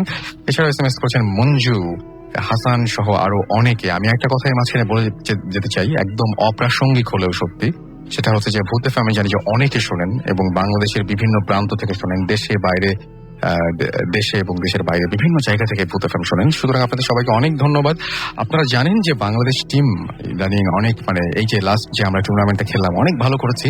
আমি চাইবো যে আপনারা সবাই দোয়া করবেন বাংলাদেশ টিমের জন্য। এই যে এখন যে আমরা যে আমাদের যে মানে পুরো বাংলাদেশ টিমটাকে দেখছি, বা এই বাংলাদেশ টিমটা যেন আরো শক্তিশালী হয় এবং আমার কাছে মনে হচ্ছে যে এটা হচ্ছে বেস্ট টিম। আমি আশা করবো যে নেক্সট যে সমস্ত খেলাগুলো আসবে সেই খেলাগুলোতে যেন এইটুকু পারফর্ম করতে পারলেও অনেক অনেক ভালো হবে। এনিওয়েজ, আমরা চলে যাবো আবারও মিস্টার আইনুল আবিদিনের কাছে, তিনি ঘটনা বলছিলেন। তার সাথে আবার বলবো আপনার পরবর্তী ঘটনাগুলো আমরা শুনতে চাই এখন। থ্যাংক ইউ, অনেক ধন্যবাদ আমাকে আবার আনার জন্য। আমি স্টোন মাউন্টেনে ফিরে যেতে চাই আবার। সেই স্টোন মাউন্টেনের কাহিনীগুলো একে একে মনে পড়ে। আমার এক আত্মীয় এসেছিল এক সময় বাংলাদেশ থেকে। সে তার ছোট্ট বাচ্চা বয়স ছিল 3-4 মাস। তখন সে বিছানায় শুয়েছিল আর বাচ্চার বাবা আর মা, আমার কাজিন, এরা অন্য কিছু করছিল। হঠাৎ বাচ্চা কান্নার শব্দ শুনে তারা যখন টার্ন অ্যারাউন্ড, যখন দেখলো যে বাচ্চার বিছানে নেই, বাচ্চাটা ফ্লোরের উপর পড়ে আছে, তো সেটাও খুব আতঙ্কিত ব্যাপার। কিন্তু সেই কাজিন আমাকে কোনোদিন ওই কথাটা বলেনি। ওই সময় যখন আমার বাড়িটা পুড়ে গেল, আগুন ধরলো, তারপরে অনেক পরে আমার সঙ্গে একবার কথা হলো, তখন সে বলল যে জানো, আমি ওর বাসা থেকে চলে গেছিলাম, তোমাদের বাসায় আমি বেশি দিন থাকিনি, এক কারণে যে আমার ওই বাসার সম্বন্ধে আমার সবসময় একটা সন্দেহ ছিল, এবং তোমার বাসায় যখন আগুন ধরলো তারপরে আমরা দুয়ে চার আমরা মিলালাম যে এটা কিছু একটা দুর্ঘটনা বাড়ি ছিলই। তো তাদের কাছ থেকে অনেক পরে শুনলাম যে তাদেরও একটা ঘটনা ঘটেছিল সেই স্টোন মাউন্টেনের বাড়িতে। তো আচ্ছা, এরপরে আমরা আরো কিছু কি শুনবো সেখানকার ঘটনা? মনে পড়ছে কি আরো? মনে পড়ছে আমার কিছু হয়তো আমি থাকবো। ওকে, তাহলে আমরা মাঝখানে আবারও শুনে আসি। শামীম ভাই আছেন আমাদের কাছে এবং তার কাছ থেকে নেক্সট যে ঘটনায় আমরা চলে যাই। Hello listener, Shamim, Mohammadpur Japan gardens থেকে। আমি এখন যে ঘটনাটা শেয়ার করতে যাচ্ছি সেটা আমি আসলে শুনেছি একটা সিকিউরিটি গার্ডের কাছ থেকে। তো আমি আগে যখন এপিসোডে এসেছিলাম, তো সে স্টোরিগুলো শুনেছিল, তো সেই আমাকে বললো যে স্যার একটা ভালো আমার জানা মতো ঘটনা আছে, আপনি যদি পারেন হয়তো শেয়ার করতে পারেন। তো এটা অফিসেরই ঘটনা, অফিসের ঘটনা। আমি অফিসের নামও বলতে যাচ্ছি না, একদমই দরকার নাই সেটা। সিকিউরিটি কোম্পানির নামও বলতে যাচ্ছি না, একটা সুনামধন্য সিকিউরিটি কোম্পানির কর্মীরা আমাদের ইয়েতে 24 আওয়ার্স এর ডিউটি করেন। তো এখানে আমি আসলে জিনিসটা আগে খেয়াল করিনি, আমাদের এখানে সিকিউরিটি গার্ড প্রায় 7 থেকে 8 জন চেঞ্জ হয়েছে। চেঞ্জ হয়েছে, হ্যাঁ, এটা রোস্টার ডিউটি তাদের চেঞ্জ হতে পারে, এটা আমরা ধরে নিয়েছি যে হতে পারে এরকম হয়েছে। বাট যে ছেলেটা আমাকে বলেছে, ওর নাম হচ্ছে জীবন সাংমা, ওর খ্রিস্টান ছেলে, সে বললো স্যার এখানে তো চেঞ্জ হচ্ছে, একটা কারণ আছে, আপনি কি জানেন না? না, আমি তো কিছু জানি না। স্যার এই বাড়িতে প্রবলেম আছে কিছু। কি প্রবলেম আছে? সে বললো যে স্যার এই বাড়িতে, আমি লিসনারকে বলে যাচ্ছি, আমাদের যে অফিসের যে বিল্ডিংটা সেটা 3 তলার একটা বিল্ডিং। তো এটা বেশ পুরনো, উত্তরার দিকে, ফার্স্টের দিকে, উত্তর আমি সেক্টরও বলবো না, ইভেন আমি জাম বলতে যাচ্ছি না, এটা অনেক পুরনো একটা বাড়ি, ইভেন স্ট্রাকচার গুলিও সেই পুরনো আমলেরই আছে। ওকে, তো এখানে একটা ঘটনা ঘটেছিল, যেটা আমি পরে হয়তো বলবো ঘটনাটা কি ঘটেছিল, কেন হচ্ছিল। তো সিকিউরিটি গার্ড যেটা বললো যে তার প্রথম 2-3 বার যখন যে সিকিউরিটি গার্ড গুলো ছিল, তো ওরা প্রায়ই শুনতো যে ছাদের উপরে 2-3 জন মেয়ের আওয়াজ, হাসাহাসি বা অনেক সময় কান্নার আওয়াজ প্রতিদিন রাতে বেলা যেটা হয়, প্রতিদিনই হতো। তো ফার্স্টে এটা 2-1 জন গার্ড ওরা মানে খেয়াল করেছে, খেয়াল করার পর এটা মানে নোটিস করেনি, বাট ওরা ওরা ডিউটি চেঞ্জ করে ফেলেছে, এখান থেকে যায়নি। তো আমার যে সিকিউরিটি যার কথা বলছিলাম, সে যেটা বললো আমাকে, সে বললো যে একবার এরকম হয়েছিল, তার 2 জন সিকিউরিটি গার্ড ছিল, তারা বলছিল যে হ্যাঁ ঠিক আছে আজকে দেখবো ঘটনাটা, কারণ প্রতিদিনই শুনি এটা এরকম হয়, উপরে মানে লাফালাফি শব্দ বা এরকম আওয়াজ শব্দ, ইভেন অনেক সময় কান্নার আওয়াজ পাওয়া যেত আর কি উপর থেকে। তো যদিও উপরে 2টা অফিস আছে, বাট এখানে উপরে রাতে কেউ থাকতো না, জাস্ট সব সাইলেন্ট থাকতো। তো রাত্রেবেলা একবার গিয়ে দেখে যে আমাদের দোতলা উঠার সময় একটা লুকিং মিরর ছিল, বড় টাইপের মিরর ছিল। তো সে যখন উঠছে 2 জন মিলে, তো মিররে দেখা যাচ্ছে যে ওপরে যে মিরর সিঁড়িগুলি ছিল সেখানে 2টা মেয়ে বসা আছে। তো 2 জন মেয়ে বসা, তো তারা ধরে নিয়েছে যে ঠিক আছে যখন টার্ন নিবো তখন মেয়েগুলোকে আমি পাবো। বাট আশ্চর্য ব্যাপার হচ্ছে যে তারা টার্ন নিল, 2টা মেয়ে কিছুই নেই, ওইখানে কিছুই ছিল না। তো এরপরে পরবর্তী সিরিজ যখন স্টেপ আবার টার্ন নিবে, সেখানেও একটা মিরর ছিল, সেখানেও দেখলো 2টো মেয়ে বসা, উপরে বসা মেয়ে। তো তখনও আশ্চর্য ব্যাপার, উপরেও তখনও কেউ ছিল না। তো তারা খুব সাহস করে, কোন রকম সাহস করে, তারা একটা চোখের ভুল বা কিছু একটা তারা ধরে নিচ্ছিল কিছু একটা হচ্ছে, কারণ তারা যেহেতু শুনতে পাচ্ছে বা বুঝতে পারছে, এবং আগেও কিছু প্রিভিয়াস স্টোরি ওরা শুনেছে সিকিউরিটি গার্ডের কাছ থেকে। তো তারা সাহস করে ছাদ পর্যন্ত ওঠার পরে দেখলো যে ছাদের একটা কোনায় 2টো মেয়ে দাঁড়ানো। তো মেয়েগুলি দাঁড়ানোর পর মেয়েগুলো তাদের দিকে তাকিয়ে আছে। তো মেয়েগুলি দাঁড়ানো, তো এই সিকিউরিটি গার্ড গুলি মোটামুটি যাবে কি যাবে না, সামনে যাবে কি যাবে না, এই ধরনের একটা দ্বিধাদ্বন্দ্বের মধ্যে ছিল। বাট কিছুক্ষণ মধ্যে দেখা গেল মেয়েগুলি ভ্যানিশ হয়ে যায়, মেয়েগুলি ছিল না। মেয়েগুলি অদ্ভুত টাইপের মেয়ে, 2টা মেয়ে ছিল না। তো এটা একটা পুরনো একটা ইতিহাস আছে, যতদূর জানা মতে আমি শুনেছি, এটা সিকিউরিটি গার্ডই এটা উদ্ঘাটন করেছে। সেটা হচ্ছে যে এই বাড়িতে 2 বোন সম্ভবত, এটা যে শোনা কথা, 2 সম্ভবত সুইসাইড করেছিল একসময়, অনেক আগে সুইসাইড করেছিল কোনো এক কারণে। তো ওই দুই বোন কে প্রায় তারা দেখতো, অনেকেই হয়তো আশেপাশে অনেকেই নাকি দেখছে যে দুই বোন ছাদে ছাদে হাঁটাহাঁটি করতো একসাথে, ইভেন শীতে আসতো, কান্নাকাটি করতো, বা এটা প্রায়। তো আমি চাই না রাসেল ভাই, আমি চাই না এই ব্যাপারটা আমার জীবনে ঘটুক, বা আমি এখনো চাচ্ছি না যে এই জিনিস আমার চোখের সামনে আসুক। বাট সিকিউরিটি গার্ডদের চেঞ্জ হওয়ার কারণ হচ্ছে এটা, ওরা শেয়ার করে নি কারণ। আচ্ছা, ওকে। আচ্ছা, আমাদের সঙ্গে আরো একজন গেস্ট রয়েছেন, তিনি হচ্ছেন আজিজুল আবেদিন। আমরা আজকে দুই ভাই তাদেরকে একসঙ্গে পেয়েছি এবং আমাদের তিনিও আমাদের কাছে একটা ঘটনা শোনাতে চান। আমরা তার কাছে শুনতে চাই যে আপনার এই সূত্র ধরে একটা ঘটনা বলতে চাচ্ছিলেন আপনি, রাইট? যে আমি আসলে আজকে আমরা আজিজুল আবেদিনের গান শুনি, কিন্তু তাকে কোনোদিন এরকম ভাবে ঘটনা, এরকম ধরনের ঘটনা বলতে শুনিনি, আজকে শুনছি। So please. ধন্যবাদ। আসলে আমি আজকে এসেছিলাম আমার ভাইয়ের সাথে, তার কিছু ঘটনা আমি শুনেছি এবং আমার মনে হয়েছে যে এটা সবার শোনার মতো। তো এখানে শামীম ভাই আছেন, উনি ওনার অভিজ্ঞতা বলেছেন। তো আমাদের জীবনে বিভিন্ন সময় এই ধরনের ঘটনাগুলি ঘটে এবং ঘটেছে। তা আমিও একই সূত্র মতে আমি আমার জীবনে ঘটে যাওয়া ছোট্ট একটা গল্প বলবো। আমি তখন লিভারপুলে পড়াশোনা করছি। আমি থাকতাম রমলি অ্যাভিনিউ নামের একটা জায়গায়, ওকে, যেটার পাশেই ছিল সেফটন পার্ক। সেফটন পার্কটা ছিল শুনশান বিশাল এক মাঠ।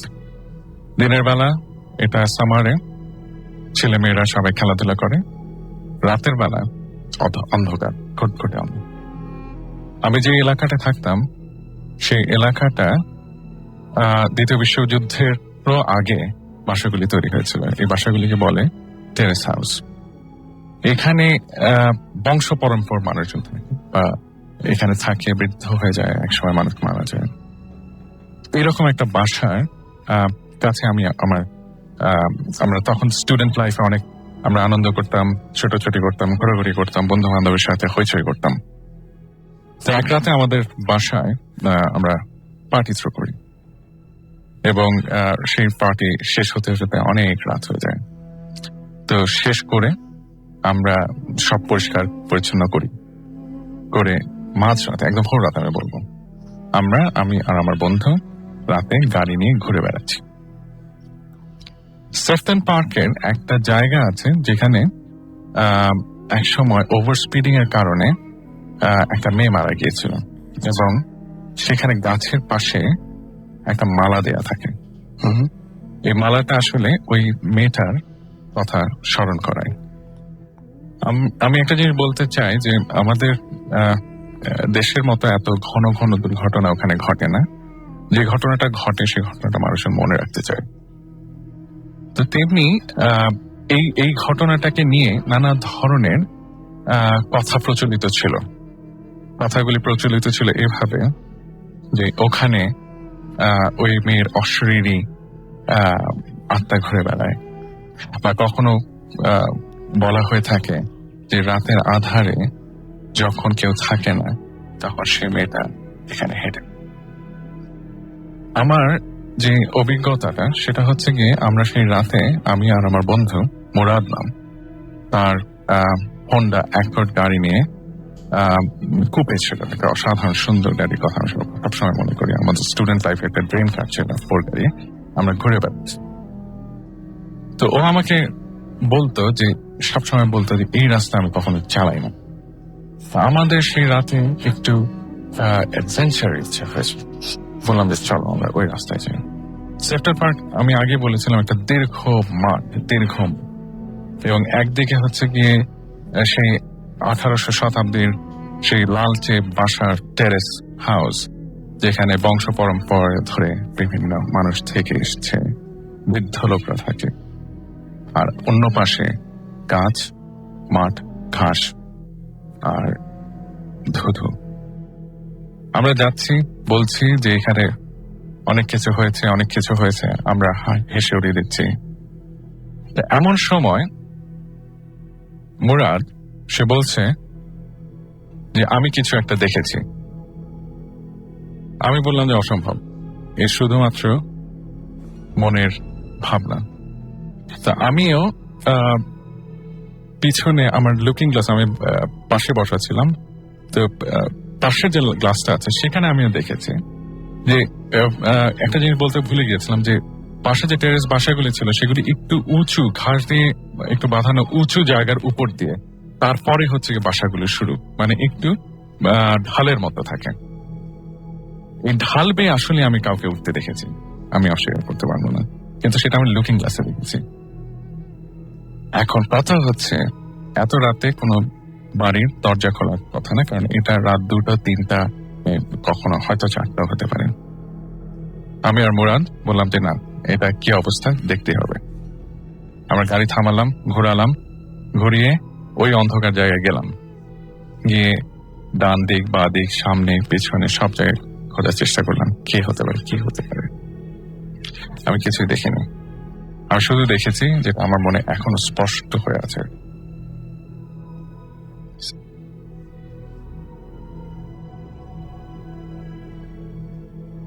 ওকে, থ্যাংক ইউ সো মাচ। আমরা আর কোনো ঘটনা কি শুনবো এখন? আর কোনো ঘটনা? আমরা একটা ছোট্ট ব্রেকে যাই বরং, এবং সেই ব্রেকের পরে আমরা আবার নতুন যে সমস্ত বাকি আমাদের গেস্টরা রয়েছেন সেই গেস্টদেরকে নিয়ে ফিরে আসবো, এবং আমরা ছোট্ট একটা ব্রেক নিচ্ছি। আর যাওয়ার আগে জানিয়ে দিই, যারা আপনারা SMS করেছেন তাদের কিছু নাম। আমাদেরকে SMS করেছেন অন্তর বসুন্ধরা থেকে, সারা খিলগাঁও থেকে SMS করেছেন, ডক্টর বিপুল খুলনা থেকে SMS করেছেন, এছাড়া আমাদের লিঙ্কন SMS করেছেন, নারায়ণগঞ্জ থেকে বিষ্ণু বিশ্বাস আমাদের SMS করেছেন, লিজা, টিনা, এরা সবাই আমাদের SMS করেছেন, মোহাম্মদ দেলোয়ার আমাদের SMS করেছেন সজীব, ফাহিম ফ্রম বাড়িধারা আমাকে SMS করেছেন, এছাড়াও অ্যাপল আমাদের SMS করেছেন আমাদেরকে দরিদ্রভূত, এছাড়াও আরাফাত আমাদের SMS করেছেন, সঞ্চিতা ফ্রম সিলেট SMS করেছেন, এবং তিনি বলছেন যে আশা করি ভালো আছো, ভূত FM অসম্ভব ভালো লাগছে। থ্যাংক ইউ সো মাচ আমাদের গেস্টদেরকে যারা এখানে এসছেন এবং যারা ঘটনাগুলো বলছেন বলে আপনাদের শুনতে অনেক ভালো লাগছে। নওশাদ আমাদের SMS করেছেন, এছাড়াও লাইভ ভূত আমাদের SMS করেছেন। আমরা চলে যাব একটা ছোট্ট ব্রেকে এবং ফিরে আসবো একটু পরেই। যারা SMS পাঠিয়েছেন তাদেরকে SMS পাঠানোর নিয়মটি বলি। আপনার এয়ারটেল নাম্বার থেকে বা অন্য যে কোনো নাম্বার থেকে টাইপ করুন SHOUT শাউট স্পেস আপনার নাম স্পেস আপনার মেসেজ, আর পাঠিয়ে দিন 9840 নাম্বারে। আমরা ফিরে আসছি ব্রেকের পরে আবারও নতুন অতিথিদের নিয়ে। সো স্টে টিউনড রেডিও ফুর্তি অ্যান্ড ডোন্ট স্টপ দ্য ফুর্তি।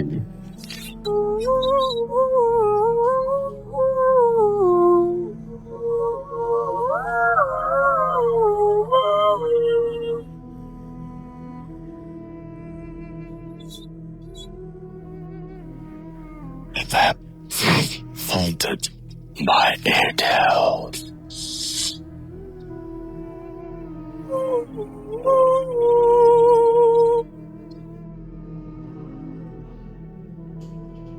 শুনছেন সবসময় রেডিও ফুর্তি, চলছে ভূত FM হন্টেড বাই এয়ারটেল।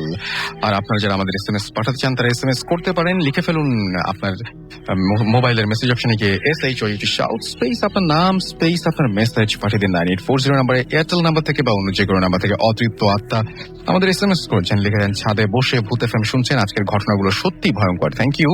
আমাদের গেস্টরা ভালো হলে বা যারা মানে ভালো হলে মিনস যে তাদের ঘটনাগুলো ভালো হলে আপনারা সবাই এনজয় করেন, এবং এটা আপনাদের উপরে ডিপেন্ড করে আসলে ঘটনাগুলো কেমন হবে বা কোন ধরনের ঘটনাগুলো আপনারা প্রেজেন্ট করবেন, এটা পুরোপুরি আপনাদের উপরে ডিপেন্ড করে। সো আমি চাই যে আপনারা ভালো ভালো ঘটনা পাঠান।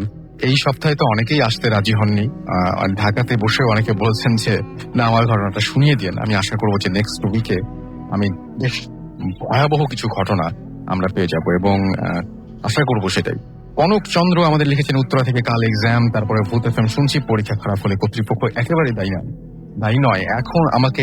এছাড়াও অঙ্কন, রাফসান, এশা, নারিন্দা থেকে আমাদের SMS করেছেন, এছাড়া SMS করেছেন হাবু মিরপুর 1 থেকে, সুস্মিতা আমাদের SMS করেছেন আমাদের নাজমুল, এছাড়া আমাদের গ্লোরি ফ্রম সিলেট থেকে SMS করেছেন আমাদেরকে, SMS করেছেন ইমরান, SMS করেছেন আমাদেরকে জাদুকর, আমাদেরকে SMS করেছেন, এছাড়াও ইমন ফ্রম ময়মনসিং, এছাড়াও হিমেল আমাদের SMS করেছেন রানা, এছাড়াও মিম আমাদের SMS করেছেন জুজুর স্টোরিটা তিনি রিপিট করতে বলেছেন। আমরা এটা রিপিট করার প্ল্যান করেছি একটা, অ্যান্ড ভেরি সুন আপনাদের এই আশাটা পূরণ হবে আশা করছি। মুন্না আমাদের SMS করেছেন সৌদি আরবে তিনি থাকেন এবং তিনি বাংলাদেশে এই মুহূর্তে আছেন সম্ভবত, তাই জন্য আমাদের SMS করতে পেরেছেন, এবং তিনি বলছেন যে দিস ইজ অসম, বাট তিনি বলছেন যে তারপরে ঘটনাটা, আচ্ছা তিনি বলছেন যে আচ্ছা যদি এটা ইন্টারন্যাশনালি যদি এটাকে যদি ব্রডকাস্ট করা যেত তাহলে অনেক বেশি ভালো হতো, সেটা বলছেন। সেটা আমরা চেষ্টা করবো, আমাদের কর্তৃপক্ষকে আমরা জানিয়ে দিলাম, দেখা যাক কি হয়। শেওড়া আমাদের SMS করেছেন, এছাড়াও শেওড়া ভূত আমাদের SMS করেছেন, এছাড়াও নাসির মোল্লা আমাদের SMS করেছেন। আমরা চলে যাবো ঘটনায়। আমাদের সঙ্গে রয়েছেন একজন গেস্ট, তার কাছে শুনবো যে তার জীবনের ঘটনাগুলো। তার নামটা শুরুতে একটু বলবেন please. Hello listeners, I am Mehedi Hasan Rasel, study from IIUC। Mainly এখানে আসার জন্য আমাকে ইন্সপায়ার করে নিপা আপু, পপি, এই প্রীতম, নামগুলো সবাইকে। প্লিজ মানে ঠিক আছে, আমি সরাসরি ঘটনাতে চলে যাচ্ছি। please। ঘটনা হচ্ছে লাস্ট ইয়ারে, তখন কোনো এক কারণে আমাদের বাসাটা চেঞ্জ করা হয়। তো নতুন বাসা ওঠার পর ফার্স্ট উইকের পর আমার ফ্যামিলি সবাই ডিসিশন নেয় যে তারা দেশের বাড়িতে বেড়াতে যাবে। তো বেড়াতে যাওয়া, আমার তখন ভার্সিটিতে ক্লাস টেস্ট ছিল, এজন্য আমার আর যাওয়া হয় না। তো না যাওয়ার ফলে যেটা হয় যে আমি বাসায় একা থাকি, এবং বাসাতে সবাই দেশে যাওয়ার নেক্সট দিন যেটা হয় যে আমি বাসা থেকে বের হলে নর্মালি সবকিছু আর কি ডোর অ্যান্ড উইন্ডোর গুলো ক্লোজ করে দিই। তো ওদিন আমি বাসা থেকে ফিরে দেখি আমার বেডরুমে একটা উইন্ডোর ওপেন। তো এটা দেখে আমি উইন্ডোটা ক্লোজ করে দিই। তো ক্লোজ করে যাওয়ার পর স্বাভাবিকভাবে আমি পড়ে টোরে ঘুমাতে চলে যাই। ঘুমাতে যাওয়ার পরে যা হয়, কোনো এক কারণে মাঝরাতে আমার ঘুমটা ভেঙে যায় এবং আমি দেখি যে ওই জানালার দিকে আমার চোখ পড়লে আমি দেখি যে ওই জানালাটা খোলা। তো এটা দেখে আমি রাসেল ভাই, আমি ক্লিয়ারলি বলি যে আমি মানে এটা পুরো মনে আছে যে আমি ওই জানলাটা ক্লোজ করছি। তো এরপর যখন আমি জানলাটা খোলা দেখলাম, তখন আমি জানলাটা বন্ধ করে দিলাম। তবু আমি প্যারানর্মাল টাইপের কোনো কিছু মনে করিনি। তো এরপর ওদিন চলে যায়, ওদিন ঘুমিয়ে টুমে চলে যায়। এরপরে নেক্সট দিন যেটা হয়, নেক্সট দিন আমি আস্তে আস্তে সন্ধ্যা হয়ে যায় বাসায়। তো সন্ধ্যা হয়ে গেলে আমি ওই দিন একটু তাড়াতাড়ি ঘুমাতে চলে যাই। তো তাড়াতাড়ি ঘুমাতে যাওয়ার ফলে আমার দেখা যায় আমি তাড়াতাড়ি ওই দিন একই টাইমে মাঝরাতে আমার ঘুমটা ভেঙে যায়। তো মাঝরাতে ঘুমটা ভেঙে যাওয়ার ফলে আমি যখন আমার টেবিলের দিকে চোখ পড়ে, তখন দেখি একটা বাচ্চা টেবিলের সামনে দাঁড়িয়ে আছে। বাচ্চাটার চেহারা ফর্সা আর চোখগুলি লাল, আমার দিকে তাকিয়ে হাসতেছে। আচ্ছা। তো এটা দেখে আমি খুবই ভয় পাই এবং চোখ বন্ধ করে দৌড়ে গিয়ে লাইটটা অন করি। তো লাইটটা অন করার পর পিছে তাকিয়ে দেখি যে বাচ্চাটা নাই। তো এটা দেখে আমি খুবই ভয় পাই এবং ওই জানলাটা খোলা। রাসেল ভাই বলি, আমি জানলাটা ওই দিনও বন্ধ করে রেখেছিলাম। তো এটা দেখে আমি খুবই ভয় পাই এবং ওই রাত সারা রাত আমি পিসির সামনে বসেছিলাম লাইট অন করে। এর নেক্সট ডে আমি এটা ফ্রেন্ডদের সাথে শেয়ার করি। ফ্রেন্ডদের সাথে শেয়ার করার পর সবাই এটা নিয়ে উড়িয়ে দেয়, যে সবাই হাসি টাসে এটা নিয়ে মজা করে ফান করে। তো আমার একটা ফ্রেন্ড আর কি প্রীতম ওই জায়গায় আসছে, ও বললো যে আচ্ছা আমি তোর সাথে আজকে থাকবো। কোনো এক কারণে আজকে প্রীতম আসতে পারিনি, প্রীতম আজকে আসার এখানে কথা ছিল। তো আমরা দুজন একসাথে থাকি। থাকার পর দেখা যায় যে আমরা ড্রয়িং রুমে দুজন বসে খাচ্ছিলাম আর টিভি দেখছিলাম। তো ওই সময় রাত 11টা কি 12টা, ওই টাইমে আমাদের দরজা নক করে। আমি একটু অবাকই হয়ে দিই যে এত রাতে দরজা নক করবে কি, আমাদের বাসায় তো কেউ আসার কথা না। তবুও আমি দরজাটা খুলতে যাই, খুলে যা দেখি যে কেউই নেই। একটা মজার ঘটনা যে দরজা নক করলো, দরজাতে কেউই নেই। আমি আরেকটু অবাক হই। তারপরও আমি নর্মালি ভাবে দরজাটা বন্ধ করে দিই। তো দরজাটা বন্ধ করার পর যা হয়, দরজাটা বন্ধ করে যখন আমি মুভ করি, তখন দেখি যে একটা বাচ্চার পায়ের ছাপ আমার বেডরুমের দিকে যাচ্ছে। তো এটা দেখে আমি অনেক ভয় পেয়ে যাই এবং আমার ফ্রেন্ডকে ডাক দিই। ফ্রেন্ড ডাক দিল, ও এই জিনিসটা ফেস করে এবং আমরা দুজন কিছু বলতে পারি না। দুজন অনেকক্ষণ আর কি চুপ করে থাকি। এরপর আমার বেডের দিকে যাই, বেডের দিকে গিয়ে দেখি যে সেম টু সেম ওই জানলাটা খোলা। এটা দেখার পর আমরা দুজনই ভয় পাই এবং নিচের আঙ্কেলকে ডাক দিই। আচ্ছা। তা আমি বলে রাখি, আমাদের বাসাটা ছিল 4 তলা, শুধু একটা সাইড কমপ্লিট হয়েছে, আরেকটা সাইড কমপ্লিট হয়নি। তো আমার ফ্রেন্ডকে আঙ্কেলকে ডাক দিয়ে আঙ্কেল বলে যে তোমার আর এই বাসায় থাকার আজকে দরকার নেই, তুমি তোমার ফ্রেন্ডের বাসায় চলে যাও বা আমার বাসা। আমি আমার ফ্রেন্ডের বাসায় চলে যাই। যাওয়ার আগে আঙ্কেল আরেকটা কথা বলে যে আমি তো তোমাদের রুম থেকে অনেক শব্দ শুনি, আর এই রুমটা কিন্তু একটু হন্টেড, তুমি এটা আগে জানতা না, তুমি এখন চলে যাও। তো আমি যাওয়ার পর কয়েকদিন পর আম্মুরা আসে। আসার পর যেই ঘটনাগুলো আমি জানতে পারি, সেগুলো শুনে আমি আসলে অবাক হয়ে যাই। কারণ ওই জায়গায় যখন 3 তলায় বিল্ডিংটা আগে কমপ্লিট ছিল, যখন 4 তলা হয়, কনস্ট্রাকশন কাজ চলে, তখন ওখানে এক থেকে একটা বাচ্চা পড়ে মারা যায়। আরেকটা কথা বলি রাসেল ভাই, বাচ্চাটা ছিল একটু অ্যাবনর্মাল টাইপের। আচ্ছা। দেখা যেত অনেকে আর কি সন্ধ্যাবেলা হলে অটোমেটিক ও ছাদে উঠে যেত। ছাদে তখন কোনো গেট টেট ছিল না, তারপর অটোমেটিক কাঁদতো হাসতো, এরকম টাইপের ছিল। তো এরপর কয়েকদিন মারা যাওয়ার পর 4 তলা যখন কমপ্লিট হয়, তখন ওই বাড়িওয়ালা কোনো এক কারণে 4 তলায় থাকতে আসে এবং থাকতে আসার 2 মাস পর ওই বাচ্চাটার মাও মারা যায়। তো এটা খুবই অ্যাবনর্মাল টাইপের ছিল যে বাচ্চা স্বাভাবিকভাবে মারা যায় না, একটু অস্বাভাবিকভাবে বাচ্চার মা মারা যায়। এরপর বাড়িওয়ালা ওখান থেকে চলে যায় ভাড়া দিয়ে। তো এটা জানার পর কি সবাই একটু আমরা ভয় পেয়ে যাই এবং আম্মুকে বলার পর, আম্মু এটা শোনার পর আম্মু বলে এখন তো বাসা ছেড়ে যাওয়া যাবে না, তুমি কাজ করো, কয়েকদিন পরে তো যেতে হবে। তো এটার জন্য আমরা হুজুর টুজুর ডাকি। হুজুরে বলে যে এখানে অনেক খারাপ কিছু আছে, আপনাদের তাড়াতাড়ি যাওয়ার জন্য এটা কিছু ইঙ্গিত দিতেছে। তো এটা শোনার পর আম্মু বলে আচ্ছা ঠিক আছে, আমরা বেশি দিন আর থাকি না বাসা থেকে, আমরা 7 দিন বা 8 দিন পরে ওই বাসাটা ছেড়ে অন্য জায়গায় চলে যাই। এটাই ছিল সাকিব ভাই। ওকে, থ্যাংক ইউ সো মাচ। আমাদেরকে এসএমএস করেছেন জয়নাল মিয়া জয়পুর থেকে। এছাড়াও লাবণী আমাদের এসএমএস করেছেন, লিখেছেন আজকের ভূত এফএম খুব ভালো হচ্ছে, থ্যাংক ইউ আপনাকে। এছাড়াও আমাদেরকে এসএমএস করেছেন মোহাম্মদ হাসিবুল, আমাদেরকে এসএমএস করেছেন কেয়ানাথ জিয়া।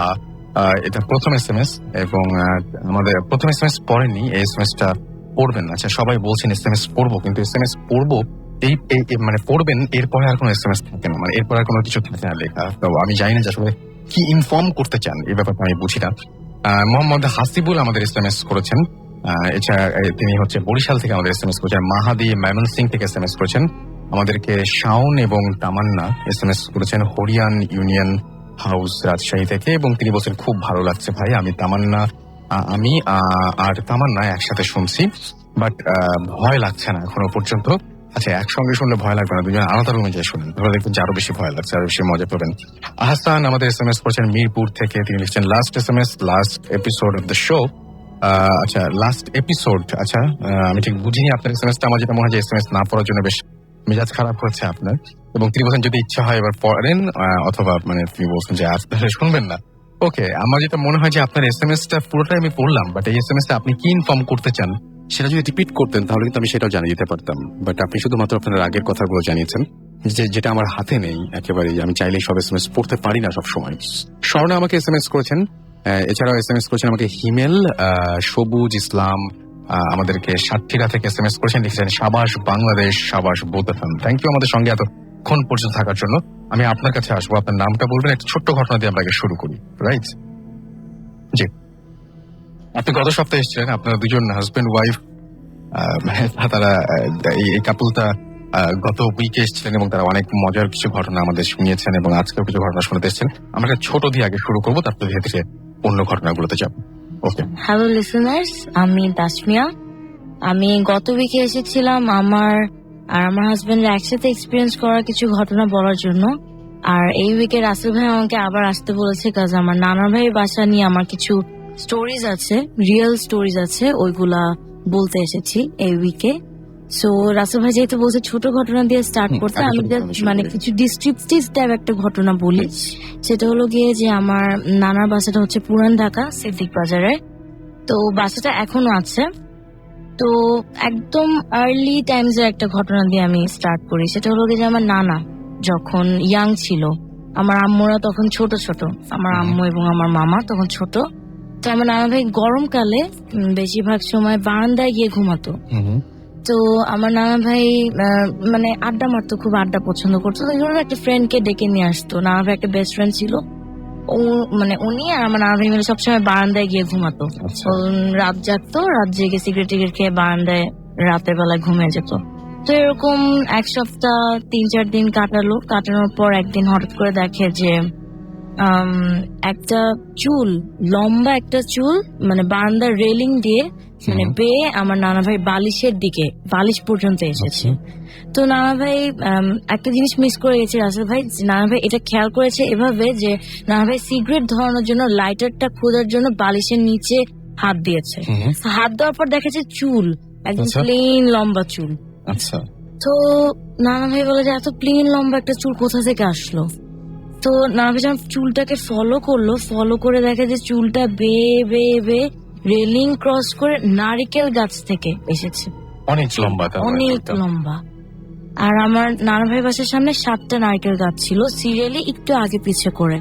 সেই চুলটা নারকেল গাছ থেকে এভাবে করে এসেছে। তো নানা ভাই যখন একটু খেয়াল করার চেষ্টা করলো, ওই দিন যেটা হয়েছে, ওই দিন নানা ভাই লাইটারটা পেয়ে গেছে। পেয়ে যাওয়ার পর লাইটারটা জ্বালিয়ে দেওয়ার পর দেখে চুলটা আর নেই। তো এরপর একদিন পর আবার নানা ভাই এরকম বারান্দায় ঘুমাতে গেল। আর আমি রাসেল ভাই একটা কথা বলি, সেটা হলো যে আমরা শুনেছি যে সুন্দর ছেলে হলে পরীরা ধরে, পরী দেখা যায়, সুন্দর মেয়ে হলে জিন ধরে। তো নানা ভাই অনেক সুন্দর ছিল, তো মাশাআল্লাহ। তো সেটা হলো যে আমার নানা ভাই এরকম বারান্দায় গেল, এটা আরেক দিনের ঘটনা।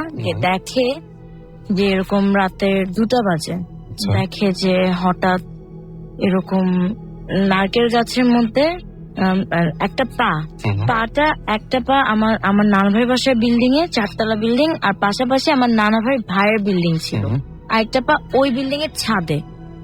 তো একটা পা এই বিল্ডিং এর রেলিং এ, আরেকটা পা ওই বিল্ডিং এর ছাদে একটা মহিলা, মানে মেয়ে আর কি, আচ্ছা। সুন্দর একটা মেয়ে, এত লম্বা একটা চুলটা আবার এরকম করে হাতাচ্ছে, বসে বসে আমার নানা ভাইয়ের দিকে হালকা করে তাহলে হাসছে। এটাই কি সেই চুলের হ্যাঁ, সেই চুলটা এটা পরের দিন দেখলো আচ্ছা এরকম করে হাত মানে আঁচড়াচ্ছে, যেমন নখ গুলা দিয়ে আঙ্গুল গুলা দিয়ে চুলটা আস্তে আস্তে করে আঁচড়াচ্ছে, আর নানা ভাইয়ের দিকে হালকা করে হাসছে, নানা ভাইয়ের দিকে তাকিয়ে। ওই দিন আবার আমার নানা ভাইয়ের ফ্রেন্ডটা ছিল, যেটা হয়েছে কি মানে প্রথম দিন দেখা দেয়নি ফ্রেন্ডটা ছিল বলে, আর ফ্রেন্ডটা দেখতে খারাপ ছিল বলে দেখা দেয়নি। আচ্ছা, আমি একটু শুনতে চাই এখানে কিছু ঘটনা শুনতে চাই যে আপনার নানা ভাইকে নিশ্চয়ই মানে আপনি বলেছেন যে দেখতে কিরকম বা কেমন দেখতে পেয়েছিলেন, মানে সেই অভিজ্ঞতা তো হয়েছে, যিনি চুল আঁচড়া ছিলেন তিনি দেখতে কেমন ছিলেন বা কি তার চেহারার কোনো বর্ণনা দিয়েছেন কিনা? হ্যাঁ, আমি সেটাই বলছি যে সুন্দর সুন্দর একটা মেয়ে, সাদা রঙের, মানে জামা কাপড় কিছু বোঝা যাচ্ছিল না, জিনিসটা জ্বলছিল, মানে আচ্ছা। মেয়েটা মানে যেই জিনিসটা দেখতে পাচ্ছিল, মেয়ে মানুষটা বা যেই শেপটা দেখতে পাচ্ছিল, চেহারাটা বোঝা যাচ্ছিল, বাকিটা বোঝা যাচ্ছিল না। সাদা একটা জিনিস, লাইটিং হচ্ছিল, আচ্ছা মানে সাদা ড্রেসের মতো বা সাদা রেডিয়ামের মতো, জাস্ট ফেসটা আরো বেশি বোঝা যাচ্ছিল যে নানা ভাইয়ের দিকে তাকিয়ে হাসছে, কোনো ভয়ঙ্কর ফেস না, সুন্দর মেয়ে, লম্বা চুলটাও কিন্তু একদম নিচ পর্যন্ত গেছে। নানা ভাই যে দেখেছে মেয়েটাকে পুরোপুরি, নানা ভাই দেখেছে। আমার নানা ভাই অনেক সাহসী ছিল, বারান্দায় ঘুমাতো রাত্রেবেলায়, বারান্দায় জেগে থাকতো। তো ওই দিন চুলটাকে ফলো করে আবার দেখে যে পা দুই বিল্ডিং এ, মানে আমরা রিল্যাক্স করার সময় যেভাবে পা দুটা সামনে দিয়ে বসি, ওইভাবে মেয়েটা এরকম দুইটা বিল্ডিং এ দুইটা পা দিয়ে এভাবে বসে আছে, পাটাও দেখতে পেয়েছে, নর্মাল মানুষের পায়ের মতোই দেখতে পেয়েছে। তো এরকম চুলটা হাতাচ্ছে আর নানা ভাই দিকে তাকিয়ে হাসছে। তো এটা হলো গিয়ে এই জন্য বললাম আসলে ভাই, সেটা হলো যে আমার নানা ভাই বাসাটা যেটা এখন, বাসার সামনে এই ঘটনাটা যেগুলো হতো, পরে একটা ঘটনা বলবো, সব নারকেল গাছ নিয়ে, ঘটনাগুলো নারকেল গাছ। এটা খুব অদ্ভুত ব্যাপার। আমরা শুনেছি পুরান ঢাকা নিয়ে এমনিতে অনেক ইয়ের কথা শুনেছি যে এখানে অনেক ঝামেলা টামেলা আছে, ঝামেলা হয়। আর আরেকটা সেটা হলো গিয়ে আমার নানা ভাই বাসার বিল্ডিংটাও হন্টেড। আচ্ছা, বিল্ডিংটাও হন্টেড। তো ওইখানে এরকম মানে শুনি আগে ছোট করে শুনি, হ্যাঁ আমরা শুনি আগে। হ্যাঁ সেটা হলো গিয়ে যে হন্টেডটা যেভাবে হলো গিয়ে, আমার মামার ঘটনাটা বলবো। প্লিজ। আচ্ছা, এটা হলো গিয়ে একদম রিসেন্টলি ঘটেছে এই উইন্টারে। তো উইন্টারে এরকম আমার মামা যেটা আমাকে বললো, আর আজকেও আমি আমার নানা ভাইয়ের বাসায় গিয়েছিলাম, সো আজকে আবার গিয়ে বললাম যে আমার মামা আবার বলো ঘটনাটা, আমি আজকে ভূত এফএমে যাবো, একটু শুনি ঠিক করে। তো এরকম আমরা সবাই যখন সিঁড়ি দিয়ে উঠছি, ও ওইভাবে একদম ডিসক্রাইব করে আমাকে বললো যে এইভাবে হয়েছে। তো সেটা হলো গিয়ে এই শীতকালে 2 মাস আগে হয়েছে ঘটনাটা।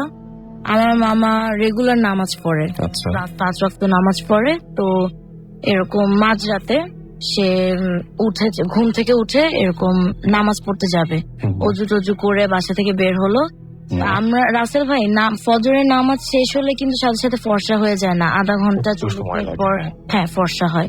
তো নামাজ পড়ে নর্মালি যখন অজু করে বাসা থেকে বের হবে, ও না ওই দিন এরকম গেটটা খোলার সাথে সাথে ওর কেমন একটা গা ছমছম একটা ফিলিংস হলো, যে কি যেন একটা শীতকাল, তার মধ্যে গেটটা খোলার সাথে সাথে ওর কাছে ভালো লাগলো না, ও কিছু একটা উপস্থিতি ফিল করতেছে ও। তো ও কিছু মনে না করে অজু করছে, আল্লাহর নাম নিয়ে কি করলো, ও বাসার গেটটা লক করে প্রত্যেকটা সিঁড়ি ক্রস করে মোবাইলের লাইট দিয়ে, সিঁড়ি লাইট গুলো কিন্তু অফ করা ছিল, তো মোবাইলের লাইট দিয়ে আস্তে আস্তে করে বের হয়ে গেল, চলে নামাজ পড়তে চলে গেছে। যেটা হলো এখন নামাজ পড়তে আসার সময়, নামাজ পড়তে আসলো যখন, সে আমাদের কেচি গেটটা খুলে, আমি একটু বাসার ডিসক্রিপশনটা দেই, যেটা আমাদের বাসাটা 4 তলা, অনেক পুরানো বাসা। তো বাসাটার প্রথম 2 তলা অনেক পুরানো বাসা হওয়ার কারণে প্রথম 2 তলার ওই লাইটের প্লাগ পয়েন্ট গুলো ওগুলো নষ্ট হয়ে গিয়েছে। তো ওই প্রথম 2 তলায় কোনো লাইট লাগাতে পারছে না নষ্ট হয়ে যাওয়ার কারণে। তো এরকম ও কেচি গেটটা খুলে ঢুকার পর প্রথম ফ্লোরটা ক্রস করেছে। প্রথম ফ্লোরটা ক্রস করার পর সেকেন্ড ফ্লোরে সিঁড়িটা তো গোল হয়ে ঘুরে ঘুরে উঠছে, গোল হয়ে যে গোল জায়গাটা, ওখানেও গিয়ে যখন দাঁড়ালো, দাঁড়িয়ে সোজা তাকিয়ে দেখে যে একটা মানে বডি শেপ, কালো একটা বডি শেপ, মাথা নেই। আচ্ছা, সবচেয়ে ভয়ঙ্কর পয়েন্ট এটা যে মাথা নেই। ও মানে এই মাথাটা কাটা বা এরকম কিছু না? কাটা না, কোনো রক্ত না, কিন্তু মাথাটা নেই। আচ্ছা। একটা মানুষের body shape.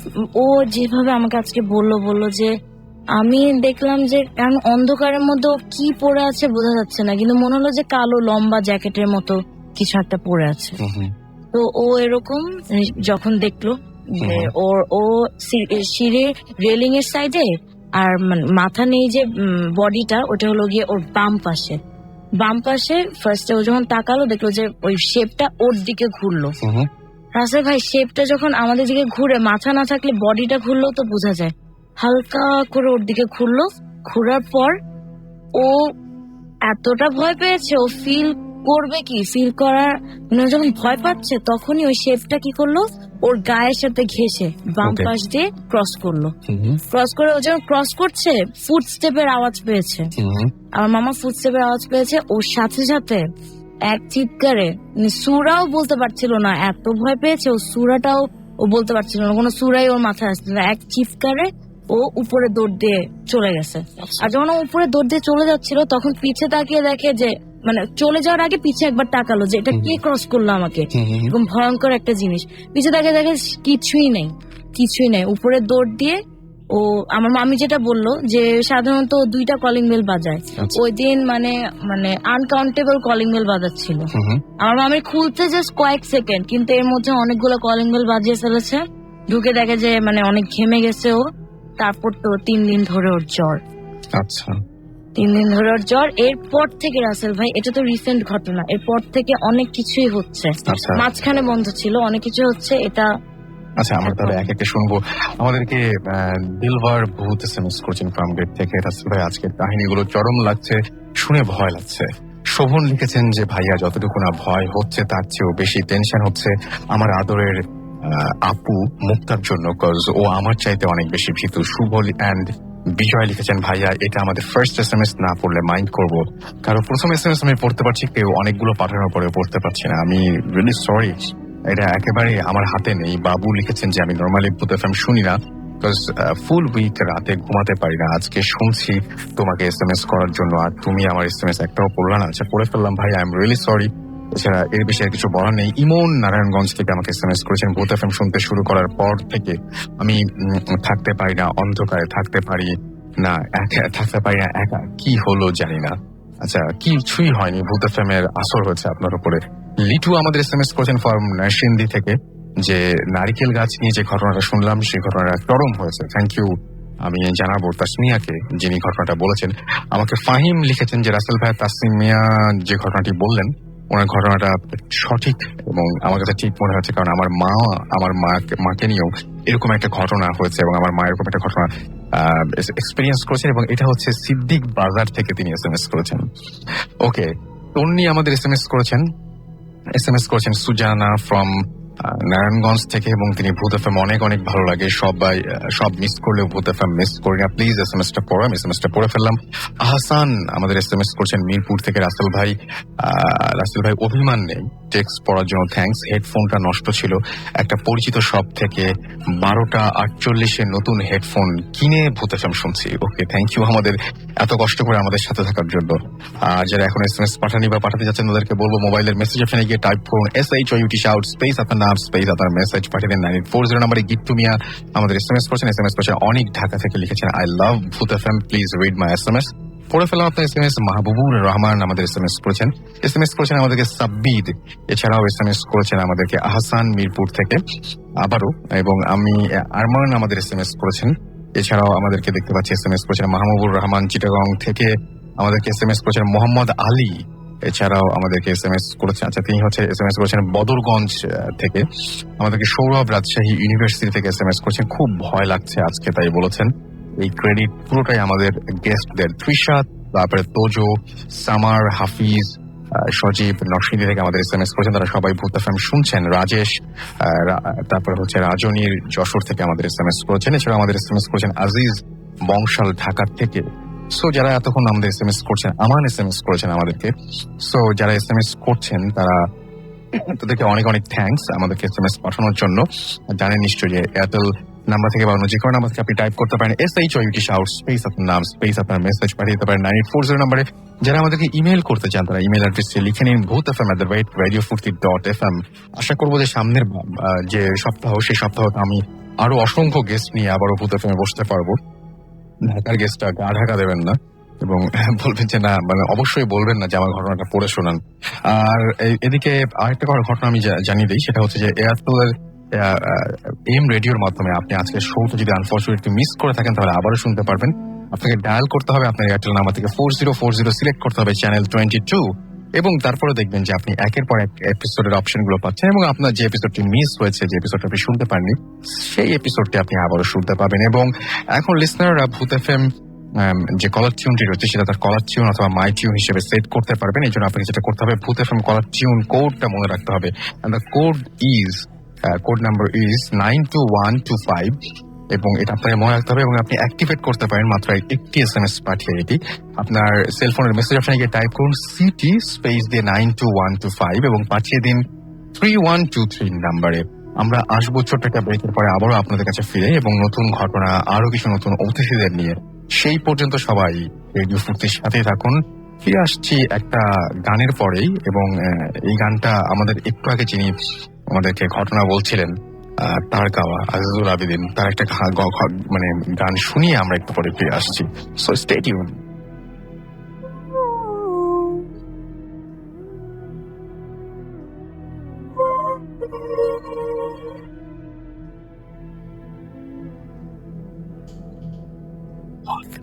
FM, founded by Airtel.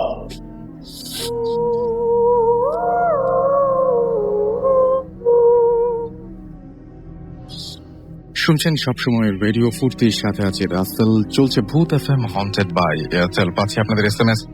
Rajib আমাদেরকে SMS করেছেন। রাজীব মেই যে খুলনা বাগেরহাট থেকে। রাসেল ভাই ভয় করছে এবং তিনি বলছেন যে এই কাঁথা মুড়ি দিয়ে ভূত এফএম শুনছেন এবং তিনি লিখেছেন যে আই লাইক রেডিও ফুর্তি ভেরি মাচ। কিশোর আমাদের নওগাঁ থেকে SMS করছেন, রাসেল ভাই আজকের ভূত এফএম সত্যি খুব ভালো লাগছে আর থ্যাঙ্কস তাসমিয়া আপুকে সুন্দর সুন্দর ঘটনা বলার জন্য। বকুল আমাদের SMS করছেন রাজশাহী ইউনিভার্সিটি থেকে। ভাইয়া আজকের গল্পগুলো ফাটাফাটি হচ্ছে, আমি এখন হলের ছাদে ভাইয়া জুজুর এপিসোডটি আবারও শুনতে চাই। এছাড়াও নীরব আমাদের SMS করেছেন, নীরব রকম্যান চিটাগং থেকে। আজকের ভূত এফএম এর ঘটনাগুলো খুব খুব খুব ভয়ের, লাইট বন্ধ করে রুমে একা একা ভূত এফএম শুনছি। এছাড়াও আমাদের SMS করেছেন তন্ময় গাজীপুর থেকে। তাসমিয়া আপুর কাহিনীগুলো খুব ভালো হচ্ছে, তাসমিয়া আপুকে থ্যাঙ্কস। জাকির আমাদের SMS করেছেন, জাকির বাবু সিলেট থেকে, যে কয়েকদিন পরে আমার HSC এক্সাম, আমি নেক্সট উইক থেকে আর ভূত এফএম শুনতে পারবো না, প্লিজ প্রে ফর মি। আমি দোয়া করি আপনার এক্সাম যেন অনেক ভালো হয়। সুস্মিতা সঞ্চিতা আমাদের SMS করেছেন, তারা ভূত এফএম শুনছেন এই মুহূর্তে। জয় আমাদের লিখেছেন যে আজকে প্রথম ভূত এফএম শুনলাম, খুব ভালো লাগলো, না এখনো বাকি আছে। নদী আমাদের SMS করেছেন যাত্রাবাড়ি থেকে। হ্যালো রাসেল ভাইয়া, কেমন আছেন? আমি ভাইয়া আমার বোন সবাই মিলে ভূত এফএম শুনছি। এছাড়াও আমাদেরকে SMS করেছেন অনিক ফ্রম লালবাগ। এছাড়া তিনি লিখেছেন যে ভাইয়া শুনছি, জোশ লাগছে। এছাড়া আমাদেরকে SMS করেছেন GM নাসের। আমাদের SMS করেছেন আরমান কামাল ধানমন্ডি থেকে এবং তারা আরমান, খালিদ, রবিন, মিল্লাত তারা সবাই মিলে ভূত এফএম শুনছেন। সৈকত আমাদের SMS করেছেন, মিজান চিটাগং থেকে আমাদের SMS করেছেন। এছাড়াও ভূতের বাপ আমাদের SMS করেছেন, সাগর, তানভীর, ফিরোজ, রুহুল, সুমন, তারা হচ্ছে সবাই আমাদের সাথে রয়েছেন। হাসান আল বন্য আমাদের SMS করেছেন নরসিংদী থেকে। এছাড়াও আমাদের SMS করেছেন সুরমা, শিশির খিলক্ষেত থেকে আমাদের SMS করেছেন। আচ্ছা, আমরা তখন তাসমিয়ার ঘটনা শুনছিলাম, তার হাজবেন্ড রয়েছেন আমাদের সঙ্গে, আমরা এখন তার কাছ থেকে একটা ঘটনা শুনবো। আপনার নামটা বলবেন, আপনিও লাস্ট এপিসোডে আমাদের সাথে জয়েন করছিলেন। হাই লিসনার্স, আমি ফাহাদ চিরং থেকে বলছি। শুরুতে আমার ছোট ভাই রিজভি খুব সিক, সবাই ওর জন্য দোয়া করবেন প্লিজ। তো রাসেল ভাই, আমি আমার ঘটনা চলে যাই। ঘটনাটি আমার মামা শ্বশুর থেকে শোনা। তার বাসার কাজের লোক এক ছুটিতে বাড়িতে যায়, ওই বাড়িতেই তার সাথে যে ঘটনাটি ঘটে সে শহরে এসে মামার সাথে শেয়ার করে, মামা আমাদেরকে পরে বলে। তো ঘটনাটি হলো, ওই ছেলেটি তার গ্রামের বাড়ি নোয়াখালী, ওখানে একটি গ্রামে এসে যায়। তো ওই গ্রামে তার যে বাড়িটা, তার বাড়ি থেকে কিছু দূরে একটি বাঁশঝাড় আছে, বাঁশঝাড়ের মাঝখানে একটা রাস্তা আছে। ওই রাস্তাতে মানে ওই রাস্তা সম্পর্কে অনেক খারাপ জিনিস প্রচলিত ওই গ্রামে আর কি। সবাই বলে ওই রাস্তাটা খারাপ, রাতে বেলা তেমন কেউ আসা যাওয়া করে না ওই রাস্তা দিয়ে। ওই ছেলেটিও কখনো এরকম রাত করে না বাসায় যেতে। তো সে একদিন বাজারে যায়, গ্রামের বাজারে যায়। তো রাসেল ভাই, যে বাজারে টিভি যখন দেখে গ্রামের ছেলেরা, তারা কিন্তু টিভিতেই হারিয়ে যায়। তো টিভি দেখতে দেখতে রাত করে ফেলে, 8টা-9টা হয়ে যায় তখন। তো ওর খেয়াল করে না। তো হঠাৎ করে যখন ওর ঘড়ির দিকে চোখ আটকায়, তো তখন দেখে ঘড়িতে রাত 9টা। তো সে তাড়াহুড়ো করে বাসার দিকে রওনা দেয়, বাড়ির দিকে রওনা দেয়। তো যেটা হলো, ও যেতে যেতে বাড়ির দিকে সে বাঁশঝাড়ের মাঝখানে যে রোডটা আছে ওদিক দিয়ে সে হাঁটতে থাকে। হাঁটার সময় সে হঠাৎ করে খেয়াল করে একটা সিঙ্গেল বাঁশ রাস্তার উপরে ঠাস করে পড়ে যায়। তো সে একটু অবাক হয়, সেরকম একটা বাঁশ কাটাও না, জাস্ট বেঁকে রাস্তার উপর পড়ে গেল। তো ও একটু সাহস নিয়ে, ভয় পাইছে, একটু সাহস নিয়ে সে সুরাপুরে বাসটাকে ক্রস করে। বাসটাকে ক্রস করে 2 পা আগিয়ে সে পিছন ফিরে, মানে দেখার জন্য যে বাসটা কি আছে, কি হলো, বাসটা যে দেখলাম এবার পড়লো। জাস্ট একটু পিছনে ফিরে দেখে যে বাস নেই। আবার সামনে ফিরে যখন দেখে যে একটা লাশ তার রাস্তার সামনে শুয়ে আছে। আচ্ছা, কাপড় কাচানো একটা লাশ। সেটা দেখে 10-15 সেকেন্ড ওখানে দাঁড়িয়ে থাকে। সে চিন্তা করে যে আমি কি দৌড় দিব নাকি পিছু ফিরে যাও, পিছনে বাজারের দিকে তুমি। সে লাশটার পাশ কেটে সে দৌড় দেয়। পাশ কেটে যাওয়ার সময় সে একটা পলক সে লাশের দিকে ফেলে। লাশের চেহারাটা, কাপড়টা কিন্তু খোলা ছিল। সে লাশের চেহারাটা যেরকম দেখে, মুখটা হাঁ করে তাকিয়েছে, হাঁ করা, চোখগুলো লাল, তার দিকে তাকিয়েছে লাশটা। সে মাথার পাশ কাটিয়েছে দৌড়তে।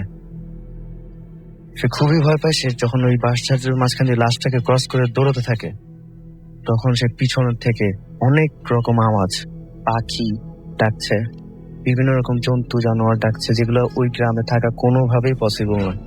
বিভিন্ন ভাবে বাঘের ডাক, গরু ডাকছে, মানে অনেক রকম ডাক। আবার ওর নাম ধরেও ডাকছে, মানে মানুষের কণ্ঠ। ওর নাম ধরে ডাকছে, বলে দাঁড়াও দাঁড়াও, ওর নাম ধরে ডাকছে। আশেপাশের থেকে ডাক আসছে। ওর নাম ছিল নূর আলম, যে নূর আলম তুমি দাঁড়াও, নূর আলম, এই টাইপের করে ডাক আসছে। তো ওর আর পিছিয়ে ফিরে থাকে না, ও আল্লাহর নাম নিয়ে দৌড়াতে থাকে। যখন বাড়ির কিছু সামনে আসে, তখন যেটি ও দেখে, ওটি ছিল অনেক ভয়ঙ্কর। সে দেখতে পায় একটা মানুষের ফিগার, বুকে তার গলা নেই, শরীর পুরো রক্ত, এবং তার বুকে 2টো বড় বড় চোখ, লাল লাল। এটা আমি এরকম ঘটনা আমি এরকম দেখেছি, এরকম আমি শুনেছি যে বুকে বা সমস্ত গায়ে, সমস্ত শরীরে রক্ত, গলা নেই, বুকে 2টো বড় বড় চোখ, লাল হয়ে আছে। সে ওটাকেও ক্রস করে কোন রকম বাড়ির সামনে গিয়ে সে ফিট হয়ে পড়ে যায়। পরের দিন মানে নক করেই সে পরে তাকে পরের দিন সে সকালে দেখে যে তাকে বাসার মধ্যে সে তাকে পায় আর কি। তো তারপর থেকে ওর 3-4 দিন প্রচন্ড জ্বর ছিল, সে কাজেও আসতে পারেনি আমার মামার বাসায়। সে পরে এসে এটা শেয়ার করে। ওকে, থ্যাংক ইউ সো মাচ। আমাদের আরো একজন গেস্ট রয়েছেন, আমরা তার কাছে চলে যাই এবং তার ঘটনা শুনি। বলুন আপনার ঘটনা, আপনার নাম শুরুতে বলতে হবে একটু। হাই লিসেনার্স, আমি আমারুল, আসছি খিলগা থেকে। তো আমার যে স্টোরিটা সেটা হচ্ছে আপনার সুনামগঞ্জ ডিস্ট্রিক্টের ধর্মপাশা, ওখানে হয়েছে ঘটনাটা। সেটা হচ্ছে আমার এক মামা বিজনেস করতেন। উনি বাজার থেকে রাত আনুমানিক 12টা থেকে 12:30 হবে, উনি বাড়ির দিকে আসছিলেন। আর ওনার বাড়িটা হচ্ছে নদীর পাড়ে। তো নদীর পাড়ে যেহেতু ওনার বাড়িটা, উনি নদীর পাড় দিয়ে হেঁটে হেঁটে আসছিলেন বাড়ির দিকে। তো বাজার থেকে ওনার বাড়িতে আসতে সময় আনুমানিক 15 থেকে 20 মিনিট। তারপর উনি নদীর পাড় দিয়ে হেঁটে আসছিলেন। আসার পরে মানে নদীর ওই পাড়টা হচ্ছে একটা হিন্দু পাড়া। তো হিন্দু গ্রামটার পিছনেই হচ্ছে আপনার নদী। নদীর পাড়ে এখানে আবার হচ্ছে একটা শ্মশানঘাট। শ্মশানঘাট যেহেতু ওখানকার যত হিন্দু মানুষ মারা যায়, তাদেরকে মানে ওই শ্মশান ঘাটে পুরানো হয় আর কি। আচ্ছা।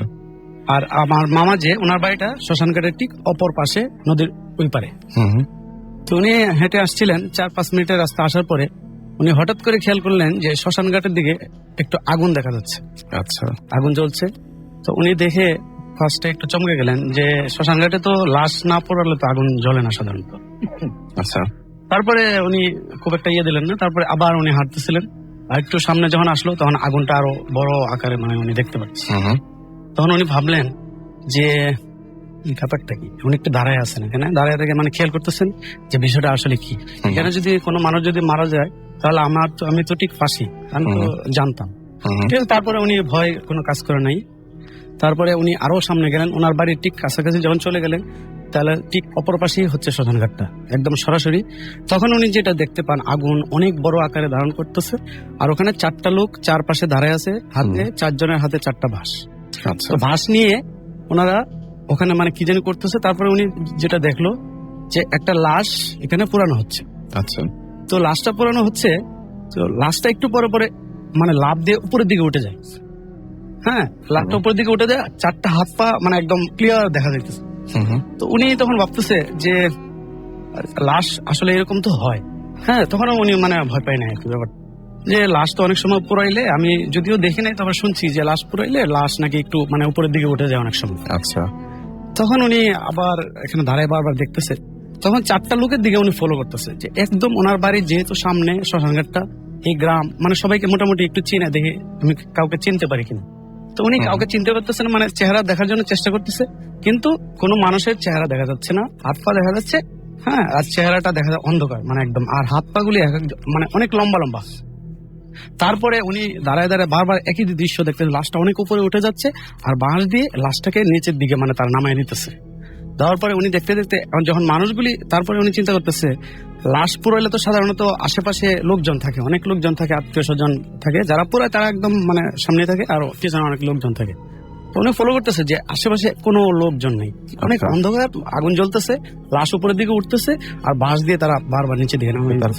তার পরবর্তীতে উনি ওনার যেহেতু একদম ঘরের সামনে চলে গেছে, তখন উনি মানে ঘর থেকে কাউকে ডাকতেছে। ডাকার পরে যখন ডাকার পরে একজন লোক আসলো, বলে যে এখানে কে মারা গেছে। বলে কোথায়? বলে যে এই যে এখানে, আসো একটু দেখা হয়ে যায়। পরে লোক আসলো, আসার পরে দেখে এখানে কোনো আগুন বা কোনো লোকজন কিছুই ছিল না। ওকে, আমরা পরবর্তী আরেকজনের কাছে চলে যাই। ঝটপট আপনার ঘটনাটা বলে ফেলুন, আপনার নাম বলতে হবে শুরুতে। হ্যাঁ লিসনার্স, আমি দীপু, নেত্রকোনা থেকে। আচ্ছা। আমি প্রথমে উইশ করতে যাই আমার ফ্রেন্ড নীলাকে, ওকে আমি নীল বলে ডাকি। ওকে। আচ্ছা, স্টোরিতে যাচ্ছি। তো আমাদের গ্রামের বাড়ি কেন্দ্রতে, তো এখানে আমার সাথে একটা ঘটনা ঘটছে। তো আমার মামা একজন নাট্যকার মানুষ, উনি খুব ভালো নাটক লিখেন এবং নিজে পরিচালনা করেন। তো উনি একটি নাটক করছেন, এটা এত ফেভারিট হয়েছে যে আমরা সরাসরি ঘটনায় যাবো। আচ্ছা সরি। তো নাটকটা হচ্ছে, তো আমরা যাইতেছি, আমি আমার সাথে আরেক ফ্রেন্ড। তো যেখানে যাইতে হলে আমাদের একটা নদী পার হয়ে যেতে হবে। তো নদীর পাড়ে আমরা যখন যাই তখন রাত 8টা সাড়ে 8টার মতো হবে। তো নদীতে নৌকা ছিল না। তো হঠাৎ করে আমরা কোনো একটা ভেলার সাহায্যে নদীটা পার হই, তারপর নাটক দেখতে যাই। তো নাটক যখন দেখতে থাকি, হঠাৎ করে আমরা ঘুমিয়ে যাই। আমাদের খেয়াল ছিল না কখন আমরা ঘুমালাম। তো ঘুম থেকে জেগে দেখি যে মানে স্টেজ নাই, বৃষ্টি হয়েছে খুব। তো আমরা খুব আনইজি ফিল করতেছিলাম। তো আমার ফ্রেন্ড নীল, ওকে আমি বলছিলাম যে দেখতে ঘড়িতে কয়টা বাজে। তখন ও বললো যে ঘড়িতে 3টা হবে। তো 3টার সময় তখন আমরা স্টেজ থেকে মানে বার হতে চেষ্টা করলাম, কারণ কিছুক্ষণ পর হয়তো মানে আজান পড়বে 4টার দিক দিয়ে। তো মানে আমরা চাইলাম যে 1 ঘন্টা মানে ঘোরাফেরা করতে। তো ঘোরাফেরা করতেছি, তো স্টেজের ভিতরে আমরা চাইছিলাম যে বের হইতে। তো আমরা মানে স্টেজের দরজাটা মানে খুঁজে পাইতেছিলাম। তো হঠাৎ যখন আমরা মানে কোনোভাবে পাইলাম দরজাটা খুঁজে, তারপর দেখলাম যে একটা কুকুর শুয়ে আছে। কিন্তু ও আর মানে এমন ভাবে শুয়েছে যদি আমরা যদি যাইতে হয় তাহলে ওই কুকুরটার উপর দিয়ে যাইতে হবে। আর কুকুরটা যা দেখলাম, কুকুরটা একদমই কুচকুচে কালো ছিল, আর চোখগুলো ছিল মার্বেলের মতো, এবং ওটা মানে চকচক করছিল। তো আমরা ওইটার উপর দিয়ে যাইতে পারতেছিলাম না, কারণ আমাদের গ্রামের বাড়িতে একটা প্রচলন আছে যে দেও বিলাই কিংবা দেও কুকুর থাকে, ওইটার উপর দিয়ে গেলে মানুষ মারা যায়। তো আমরা অন্য বেছে নিলাম, প্যাডেলের এক সাইড উঁচু করে আমরা ওই দিক দিয়ে বের হয়ে গেলাম।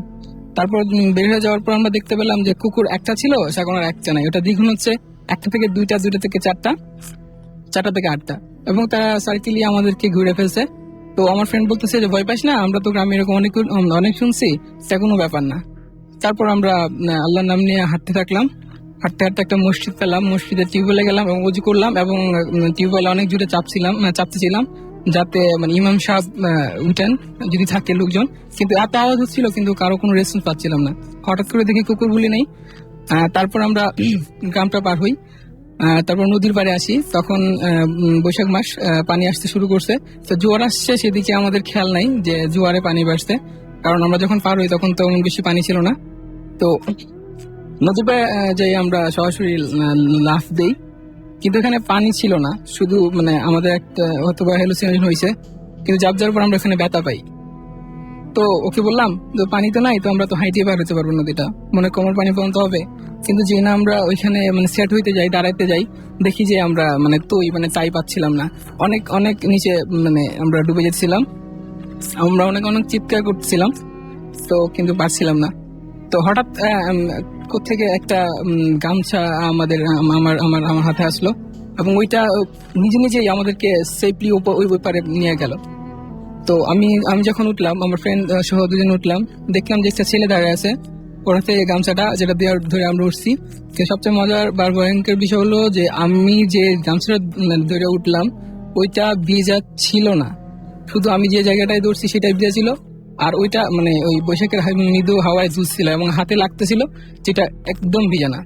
আর যখন আমি ছেলেটাকে দেখলাম যে মানে বাংলাদেশে এরকম ছেলে আমি কখনো দেখি নাই, শ্রীলঙ্কান কিংবা তামিল এরকম, চুলগুলি একটু লম্বা আর টামাটে বর্ণের। তো আমি ভয় পেলাম, আমি চাইছিলাম যে তোমার ফ্রেন্ড যাতে ভয় না পায়, সেজন্য আমি ওকে মানে বলি নাই, কারণ ও তো চিনে না এলাকায়, আর কখনো আসে নাই, আর আমার তো সব জানা। তারপর ও আমাকে বলতে থাকলো, মানে ওই ছেলেটা, যেই ছেলে তুমি এখানে কি করছো, যাও বাড়ি যাও, আর এরকম করবে না। তো আমি অনেক ভয় পাইছি। তারপর যখন আমরা ইয়েতে বেরিয়েছিলাম মঞ্চেতে, তখন ঘুরতে বেরিয়েছিল 3টা। তারপর আমরা হাঁটা শুরু করলাম বাড়ির দিকে। তো আমার ফ্রেন্ডকে জিজ্ঞেস করলাম আমার পিছনে ছিল যে ঘড়িতে কয়টা বাজে, তখন ও বললো 3:03। আমি আবার বললাম কয়টা বাজে, ও বললো 3:03। নেক্সট টাইম ওর পিছনে বেরিয়ে তাকাইছি, কারণ আমার পিছনে ছিল, দেখিও নাই, ও সেন্সলেস হয়ে পড়ে গেছে। তারপর আমি যখন পিছনে থাকলাম, আর ওই ছেলেটা যেখানে গেছিল সেখানে একটা বৌদ্ধ মন্দির ছিল, মঠজাতি অনেক লম্বা। আমি দেখলাম ওই ছেলেটা ওইখানে দাঁড়িয়ে আছে, যে আমাকে সেভ করছে, অনেক অনেক অনেক লম্বা, এবং আমাকে ইশারা করতেছে, মানে চলে যেতে বলতেছে, দৌড় দিতে বলতেছে। তারপর আমি একটা দৌড় দিই এবং ওইখানে সেন্সলেস হয়ে পড়ে যাই।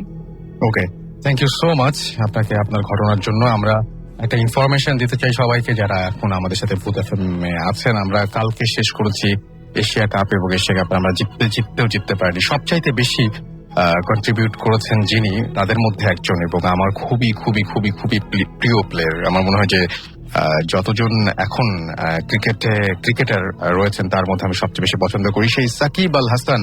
Happy birthday to you Shakib Al Hasan, আপনাকে জন্মদিনের অনেক অনেক শুভেচ্ছা। আজকে আপনার জন্মদিন। 24 মার্চ 1987 সালে জন্ম নেন সাকিব আল হাসান মাগুরা, বাংলাদেশে, এবং তিনি লেফট হ্যান্ডেড একজন ব্যাটসম্যান এবং স্লো লেফট আর্ম অর্থোডক্স বলার, অলরাউন্ডার সবচাইতে বড় কথা, এবং বাংলাদেশ দলের একজন চৌকস খেলোয়াড় তিনি। এবং তাকে আমরা জন্মদিনে অনেক শুভেচ্ছা জানাচ্ছি রেডিও ফুর্তির পক্ষ থেকে, ভূত এফএম এর পক্ষ থেকে, এবং আশা করছি যে আগামী দিনগুলো আপনার জীবনে অনেক সুন্দর হয়ে আসুক, এবং আমাদেরকে, বিশেষ করে বাংলাদেশ টিমকে, বাংলাদেশকে আপনার এখনো অনেক কিছু দেওয়ার আছে, সেটা যেন আপনি সেখানে যেন আপনি পুরোপুরি সফল হতে পারেন। আপনাকে অনেক অনেক অনেক অনেক শুভেচ্ছা এই দিনে। আর আমার কিছু SMS রয়েছে, সেই SMS গুলো পড়ে ফেলতে চাই। কলি আমাদের SMS করেছেন, লিখেছেন আমার হাজবেন্ড এবং আমি দুজনে ভূত এফএম শুনছি, কিন্তু তারপরও আমার খুব ভয় লাগছে। নারায়ণগঞ্জ থেকে তারা SMS করেছেন। পারভেজ আলম গুলশান থেকে SMS করেছেন যে খুব ভালো লাগছে ভূত এফএম, আমি আসতে চাই কিন্তু কিভাবে আসবো জানলে ভালো হতো, মজার অ্যান্ড ট্রু কিছু ঘটনা বলবো। আপনার আশাটা খুবই সহজ, আপনি আমাকে SMS করতে পারেন, লিখে ফেলুন আমাদের অ্যাড্রেসটি bhoothfm@radiofooty.fm। স্পেলিংটি হচ্ছে BHOOTFM@radiofooty.fm। এখানে আপনি নাম, ঠিকানা এবং ফোন নাম্বার সহ আপনার ঘটনা লিখে পাঠান। আকা এবং দীপা আমাদের SMS করেছেন যে এখনই আমাদের সাথে একটি ভয়ের ঘটনা ঘটে গেল। আচ্ছা, এটা আপনি একইভাবে bhoothfm@radiofooty.fm আমাদের ইমেইল করতে পারেন। আমাদেরকে আমসুল আলম প্রিসিলা SMS করেছেন মিরপুর থেকে, প্লিজ রিড মাই SMS। এবং তিনি আমাদের SMS করে বলেছেন যে এটা তার প্রথম SMS, আমি পড়ে ফেললাম।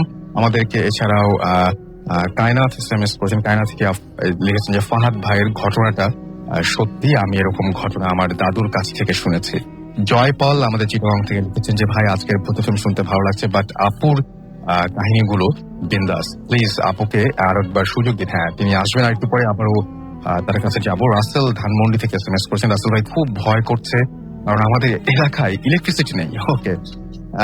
নাজু আমাদের SMS করেছেন সিলেট থেকে, ভাই আজকের ঘটনাগুলো শুনতে খুব ভালো লাগছে, বাট আরো ভালো লাগতো যদি আমার SMS-টা পড়তেন। আপনার SMS পড়ে ফেলেছি, ইনশাল্লাহ পরবর্তীতে আপনার আরো ভালো লাগবে। উৎপল এবং ইন্দ্রাণী আমাদের ফার্মগেট থেকে SMS করেছেন, রাসেল ভাই কেমন আছেন? আমরা 21 জন একসাথে ভূত FM শুনছি, আজকের ভূত FM খুব ভালো লাগছে। থ্যাংক ইউ আপনাদেরকে আমাদের সঙ্গে থাকার জন্য। 21 জনকে অনেক অনেক ধন্যবাদ। আমাদেরকে AR রোহিত SMS করেছেন ঢাকা ইম্পেরিয়াল কলেজ থেকে, ভাই আজকে আমাদের টাইগার সাকিব আল হাসানের বার্থডে। আচ্ছা, আমরা একটু আগে উইশ করেছি, থ্যাংক ইউ আমাদের ইনফর্ম করার জন্য। আবেগ লিখেছেন যে আজকের এপিসোডটি ভালোই লাগছে, আজকে আমার গার্লফ্রেন্ডের বার্থডে, প্লিজ উইশ করেন। আচ্ছা, তার নাম হচ্ছে রাইসা। রাইসা, সাকিব আল হাসান এবং আপনার জন্মদিনে একদিনে, আপনি তো বিখ্যাত মানুষ বুঝতেই পারছি, সুতরাং জন্মদিনের অনেক অনেক শুভেচ্ছা। আশা করছি সামনের দিনগুলো অনেক ভালো যাবে। আমরা চলে যাব ঘটনায় আবারও তাসমিয়ার কাছে। প্লিজ আপনার ঘটনা আমাদেরকে শুধু শোনান। হাই লিসেনার্স, আর আমি সবাইকে অনেক থ্যাংক ইউ দিতে চাচ্ছি যে আমার ঘটনা এত পছন্দ করার জন্য। মানে আমি ভাই রাসেল ভাই ভাবছিলাম যে ঘটনা চলে যাবো, থ্যাংক ইউ না দিয়ে থাকতে পারলাম না। No problem. তো ঘটনাটা এটা, সেটা হলো গিয়ে আমি যে ঘটনাটা বলবো সেটা ওই নারকেল গাছ নিয়ে রাসেল ভাই। ওইটা নানুর বাসায়? হ্যাঁ, আমার নানুর বাসায় ঘটেনি ঘটনাটা, কিন্তু নারকেল গাছ নিয়ে। মানে আমার মামার থেকে শোনা, আর আমার মামা শুনেছে হলো গিয়ে যার সাথে ঘটেছে, ওখানে একটা পানওয়ালা ছিল, মানে পান দোকান সিগারেট বিক্রি করতো, যে ওনার কাছ থেকে শুনেছে। তো ঘটনাটা হলো গিয়ে আমি যে রাসেল ভাই বললাম যে 7টা নারকেল গাছ ছিল সিরিয়ালি, আগে পরে একটু ইয়া করে। ডান পাশে ছিল আমার নানা ভাইয়ের বিল্ডিংটা, এর উল্টা দিকে নারকেল গাছগুলো, পাশে ছিল রাস্তা, একটা লম্বা মানে গলি গলি। তো এরকম সাধারণত আমরা দেখি মানে সিগারেটওয়ালা পানওয়ালারা মানে অনেক রাতের বেলায় দোকান বন্ধ করে, এরকম 1টা 2টা করে। তো আমার মামা কাবির মামা ওর নাম, উনি হলো গিয়ে এরকম প্রায় ওনার থেকে সিগারেট নিত। তো ওই ইয়াতেই আর কি ঘটনাটা শুনে, মানে ওই পানওয়ালার কাছ থেকে। তো ঘটনাটা হলো গিয়ে অনেক আগের ঘটনা, তখন আমার মামা হলো গিয়ে একদম ইয়াং আর কি, ইয়াং ছেলে। সো এরকম পানওয়ালা রাতের বেলায় দোকান বন্ধ করে, রাতের তখন বাজে 2টা কি 2:30 মতো বেজে গেছে ওই দিন। তো দোকান বন্ধ করে ওই গলি দিয়ে যেতে হবে বাসায়, ওর বাসায় যেতে হলে ওই গলি দিয়ে যেতে হবে। তো ও ওই রাস্তাটা স্টার্টিং শুরু করলো হাঁটা। তো সবসময় মতো উনি সবসময় এরকম এত দেরি করে দোকান বন্ধ করে না, কিন্তু ওই দিন একটু দেরি হয়ে গিয়েছিল কোনো কাজের জন্য। ওনার একটু হালকা পাতলা মানে ভয় লাগছিল। রাস্তা পুরাই ফাঁকা, কোনো আওয়াজ নেই, সবাই ঘুম, পুরা গলিটা একদম চিপা গলি।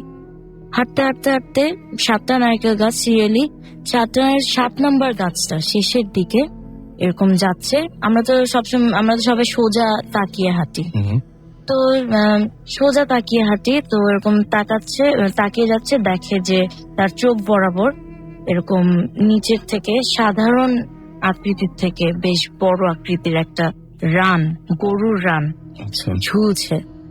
তো গরুর রানটা দেখলো, দেখে এখন বলে যে ব্যাপার কি, এত রাত্রেবেলায় নারকেল গাছের সাথে লাগানো একটা গরুর রান। তো ও তাকালো, গরুর রানটা কোথা থেকে কে ঝুলায় রাখছে। ওখানে তো অনেক কষের দোকান না, পুরান ঢাকা, তো সবাই যারা থাকে ওরা তো বুঝবেই। তো মনে করছে আচ্ছা ঠিক আছে দেখি। সে তাকালো, তাকিয়ে দেখে গরুর রানটা নারকেল গাছের উপর থেকে ঝুলছে। আর রাসেল ভাই নারকেল গাছ কিন্তু অনেক বড় হয়।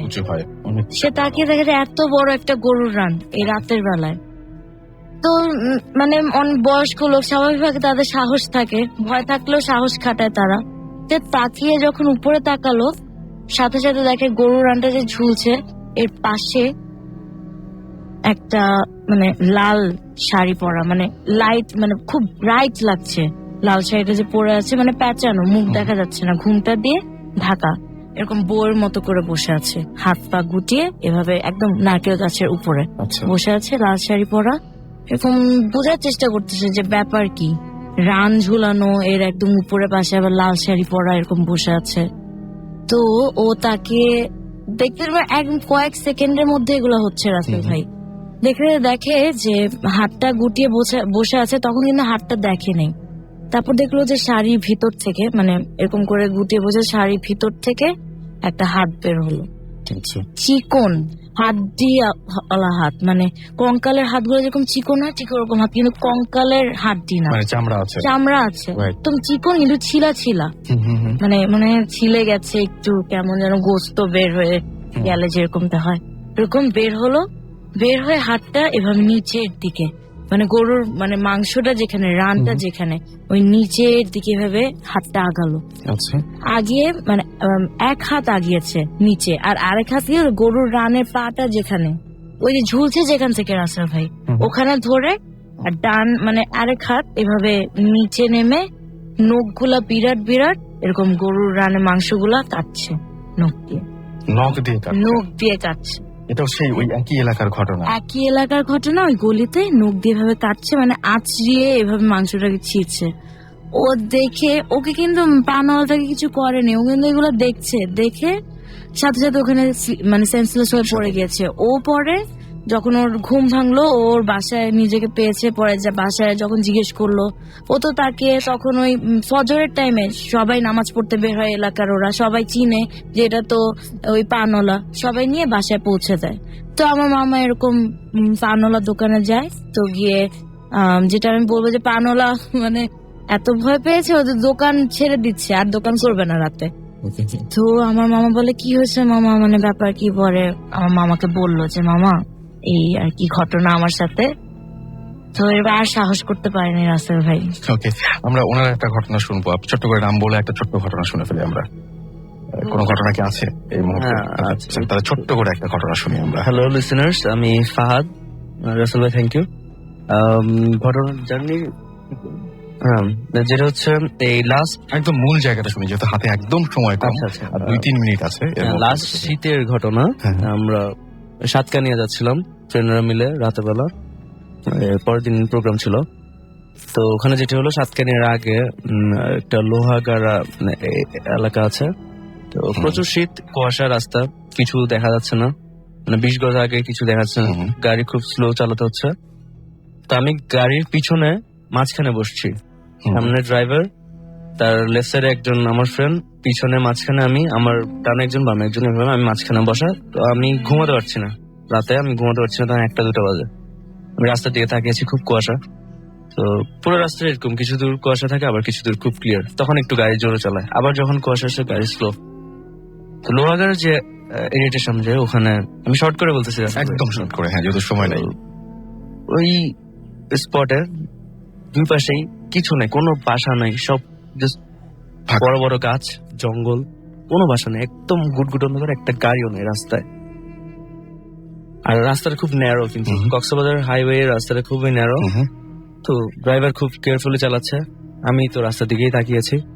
হঠাৎ করে দেখলাম যেটা, রাস্তার মাঝখানে যে ডিভাইডার গুলো থাকে, যে সাদা মার্ক করা যেগুলো থাকে, ঠিক ওই বরাবর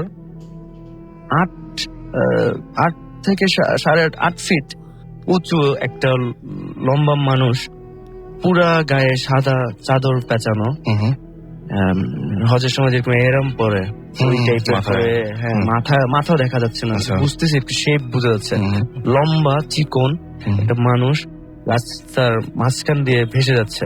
আপনি যখন বলছিলেন তখন বলছেন যে বাঁশের সাথে কাপড় পেঁচে দিয়ে যেরকম, আর মানে চড়াটা কিরকম আমি বলি, দুটো বাঁশ যদি একসাথে করে ওইটাকে কাপড় দিয়ে পেঁচানো হয়, যেরকম চিকন হয় ওইরকম চিকন, মোটা ছোট না, চিকন কিন্তু খুবই লম্বা। মানুষ যে বোঝা যাচ্ছে, মাথা শেপ বোঝা যাচ্ছে, মাথা একটা শোল্ডার সব বোঝা যাচ্ছে। আর একটা মানুষ রাস্তাতে হাঁটলে একটু তো মুভ হবে, হাতগুলো তো মুভ হবে, এটা কিছু না, জাস্ট ফ্লোট করছে রাস্তার উপর দিয়ে। আর রাস্তার থেকে 6-7 ইঞ্চি উপরে, কোনো পা দেখতে পাচ্ছি না, জাস্ট চাদর গুলো ঝুলছে রাস্তায়, চাদরের কোনা রাস্তায় বাড়ি খাচ্ছে। ড্রাইভার এটা দেখে এমন ভাবে মাঝখান দিয়ে যাচ্ছে, ড্রাইভার বেশি ডানে গেলে আমরা হিট করতেছি গাছে, বেশি বামে গেলেও আমরা খালে পড়তেছি, এরকম অবস্থা। ড্রাইভার অনেকক্ষণ দেখলাম যে হর্ন দিচ্ছে, প্রায় ওটার কাছাকাছি আসা পর্যন্ত হর্ন দিচ্ছে, ওটা সরে না, কিছু না, ওইটা ওর মতো যেতেছে, কোনো মুভ নেই, কোনো কিছু নেই, ওইভাবে ভেসে যাচ্ছে। ড্রাইভার খুব রিস্ক নিয়ে ডান পাশ দিয়ে ওটার গা ঘেসে কোন রকম আমরা ক্রস করি ওটাকে। আমি কিছু বলতে, আমি গাড়ির সিট দুই হাতে দুই সিট চেপে মাঝখানে চুপ করে বসে, আমি পিছনে তাকাই না, আমি সিটটা ধরে বসে থাকি। ওটা ক্রস করে যাওয়ার কিছুক্ষণ পরে, 1 মিনিটও যায়নি, গাড়ি স্টার্ট অফ। ওকে, চলন্ত গাড়ি ঠাপ করে বন্ধ হয়েছে, জাস্ট লাইক দ্যাট। তো রাসেল ভাই, চলন্ত গাড়ি হঠাৎ করে যদি স্টার্ট বন্ধ হয়ে যায়, ব্রেক কিন্তু কাজ করে না। ওইটাই হচ্ছিল, ব্রেক কাজ করতেছে না, সামনে একটা বাঁক আছে ডান দিকে, গাড়ির স্পিড তখন 60 আপ এরকম কিছু। তো আল্লাহ করতে থাকি, ড্রাইভার কোন রকম কন্ট্রোল করে, স্টিয়ারিং অনেক হার্ড হয়ে গেছে, ডানে মুভ করতেছে না, বামে মুভ করতেছে না, স্টার্ট অফ কোন রকম হ্যান্ড ব্রেক টেনে কিভাবে করছে ড্রাইভার, আই ডোন্ট নো। গাড়িটা থামানোর পরে লাইট অফ করেই সে স্টার্ট নেয় আবার। তো লাইটটা অফ করে তখন আমরা সবচেয়ে বেশি ভয় পাইছি, যে মানে লাইটটা অফ করার পর জায়গাটা এমন গুটগুটে অন্ধকার, আমি নিজেকেও নিজে দেখতে পারতেছি না, গাড়ির ভিতর এমন অন্ধকার। আমি চিন্তা করতেছিলাম পিছন থেকে কেউ জিনিসটা আসবে, ওটার থেকে বেশি ভয় পাইতেছিলাম এখন যদি এই কুয়াশার মধ্যে কোনো গাড়ি আসে, শেষ। লাইট জ্বালানো গাড়ি আসছে, ওইটাই তো দেখতে পারতেছি না, সেই জায়গায় আমাদের গাড়ির লাইট পুরো অফ, পিছনে কোনো গাড়ি আমাদেরকে দেখবে না, মেরে দিবে, কোনো গাড়ি দেখতে পারবে না আমাদের গাড়ি। তো ড্রাইভার বলে, আপনারা আল্লাহ আল্লাহ করেন, চিল্লাচিল্লি করবেন না, মোটো ছিল না, আল্লাহকে ডাকেন, সুরে পড়েন, আমি দেখি চেষ্টা করে কি হয়। তো ড্রাইভার 5-6 বার সেল নেয়, স্টার্ট দিতে চেষ্টা করে, হয় না। 6 টাইমে আল্লাহর রহমতে স্টার্টটা নেয় এবং লাইটটা জ্বালিয়েই আপনারা বেঁচে আমরা কোন রকম আল্লাহর হাতে সময় নেই, আর একটু ডিটেল করে শোনা যেত, বাট আমি দেখতে পাচ্ছি আর সময় নেই হাতে। আমাদের মুসাদ SMS করেছেন, প্রোগ্রামটা অনেক ভালো লাগছে, বাট SMS না পড়লে কষ্ট লাগে। ভূত এফএম এর বস সিলেট থেকে SMS করেছেন, ভাইয়া ভূত এফএম এর গল্পগুলো খুব ভয় লাগছে। এবং মৌটুসি আমাদের আছে থেকে SMS করেছেন, লাইট অফ করে কানে হেডফোন, অসম লাগছে আজকের স্টোরিগুলো, যে ঘটনাগুলো আছে সেগুলো 10-এ 8 তিনি দিয়েছেন, 8-এর অবশ্যই 0.1 কম আছে। জুবাইর আমাদের SMS করেছেন, ভাইয়া আরেকবার বলেন কিভাবে স্টুডিওতে আসবো। ওয়েল, আপনি যেভাবে স্টুডিওতে আসতে পারেন, আপনাকে একটা অ্যাড্রেস লিখে নিতে হবে এবং এখানে আপনি নাম, ঠিকানা এবং ফোন নাম্বার সহ আপনার ঘটনা পাঠিয়ে দিন। যদি আপনার ঘটনা সিলেক্টেড হয়, ডেফিনেটলি আপনি স্টুডিওতে এসে অংশগ্রহণ করতে পারবেন। ভূত FM@radiofurti.fm, স্পেলিংটি জেনে নিন, BHOOTFM@radiofooRTI.fm। খালিদ আমাদের ধানমন্ডি থেকে SMS করেছেন, ফ্রেন্ডের সবাই মিলে ভূত এফএম শুনছেন। আমাদেরকে ইয়াসিন SMS করেছেন গৌরীপুর থেকে, তিনি বলছেন যে তিনিও আমাদের সাথে রয়েছেন এবং অনেক ভালো লাগছে তার কাছে। সো আজকে রাতে আর সময় নেই, আমাদের এখানেই শেষ করতে হবে। আগামী সপ্তাহে আবারও ভূত এফএম নতুন অতিথিদের নিয়ে আপনাদের সঙ্গে আবারও কথা হবে। সেই পর্যন্ত সবাই ভালো থাকবেন, সুস্থ থাকবেন, সুন্দর থাকবেন, মোস্ট ইম্পর্টেন্টলি ফুর্তিতে থাকবেন। আজকের মতো এখানেই বিদায়, টাটা।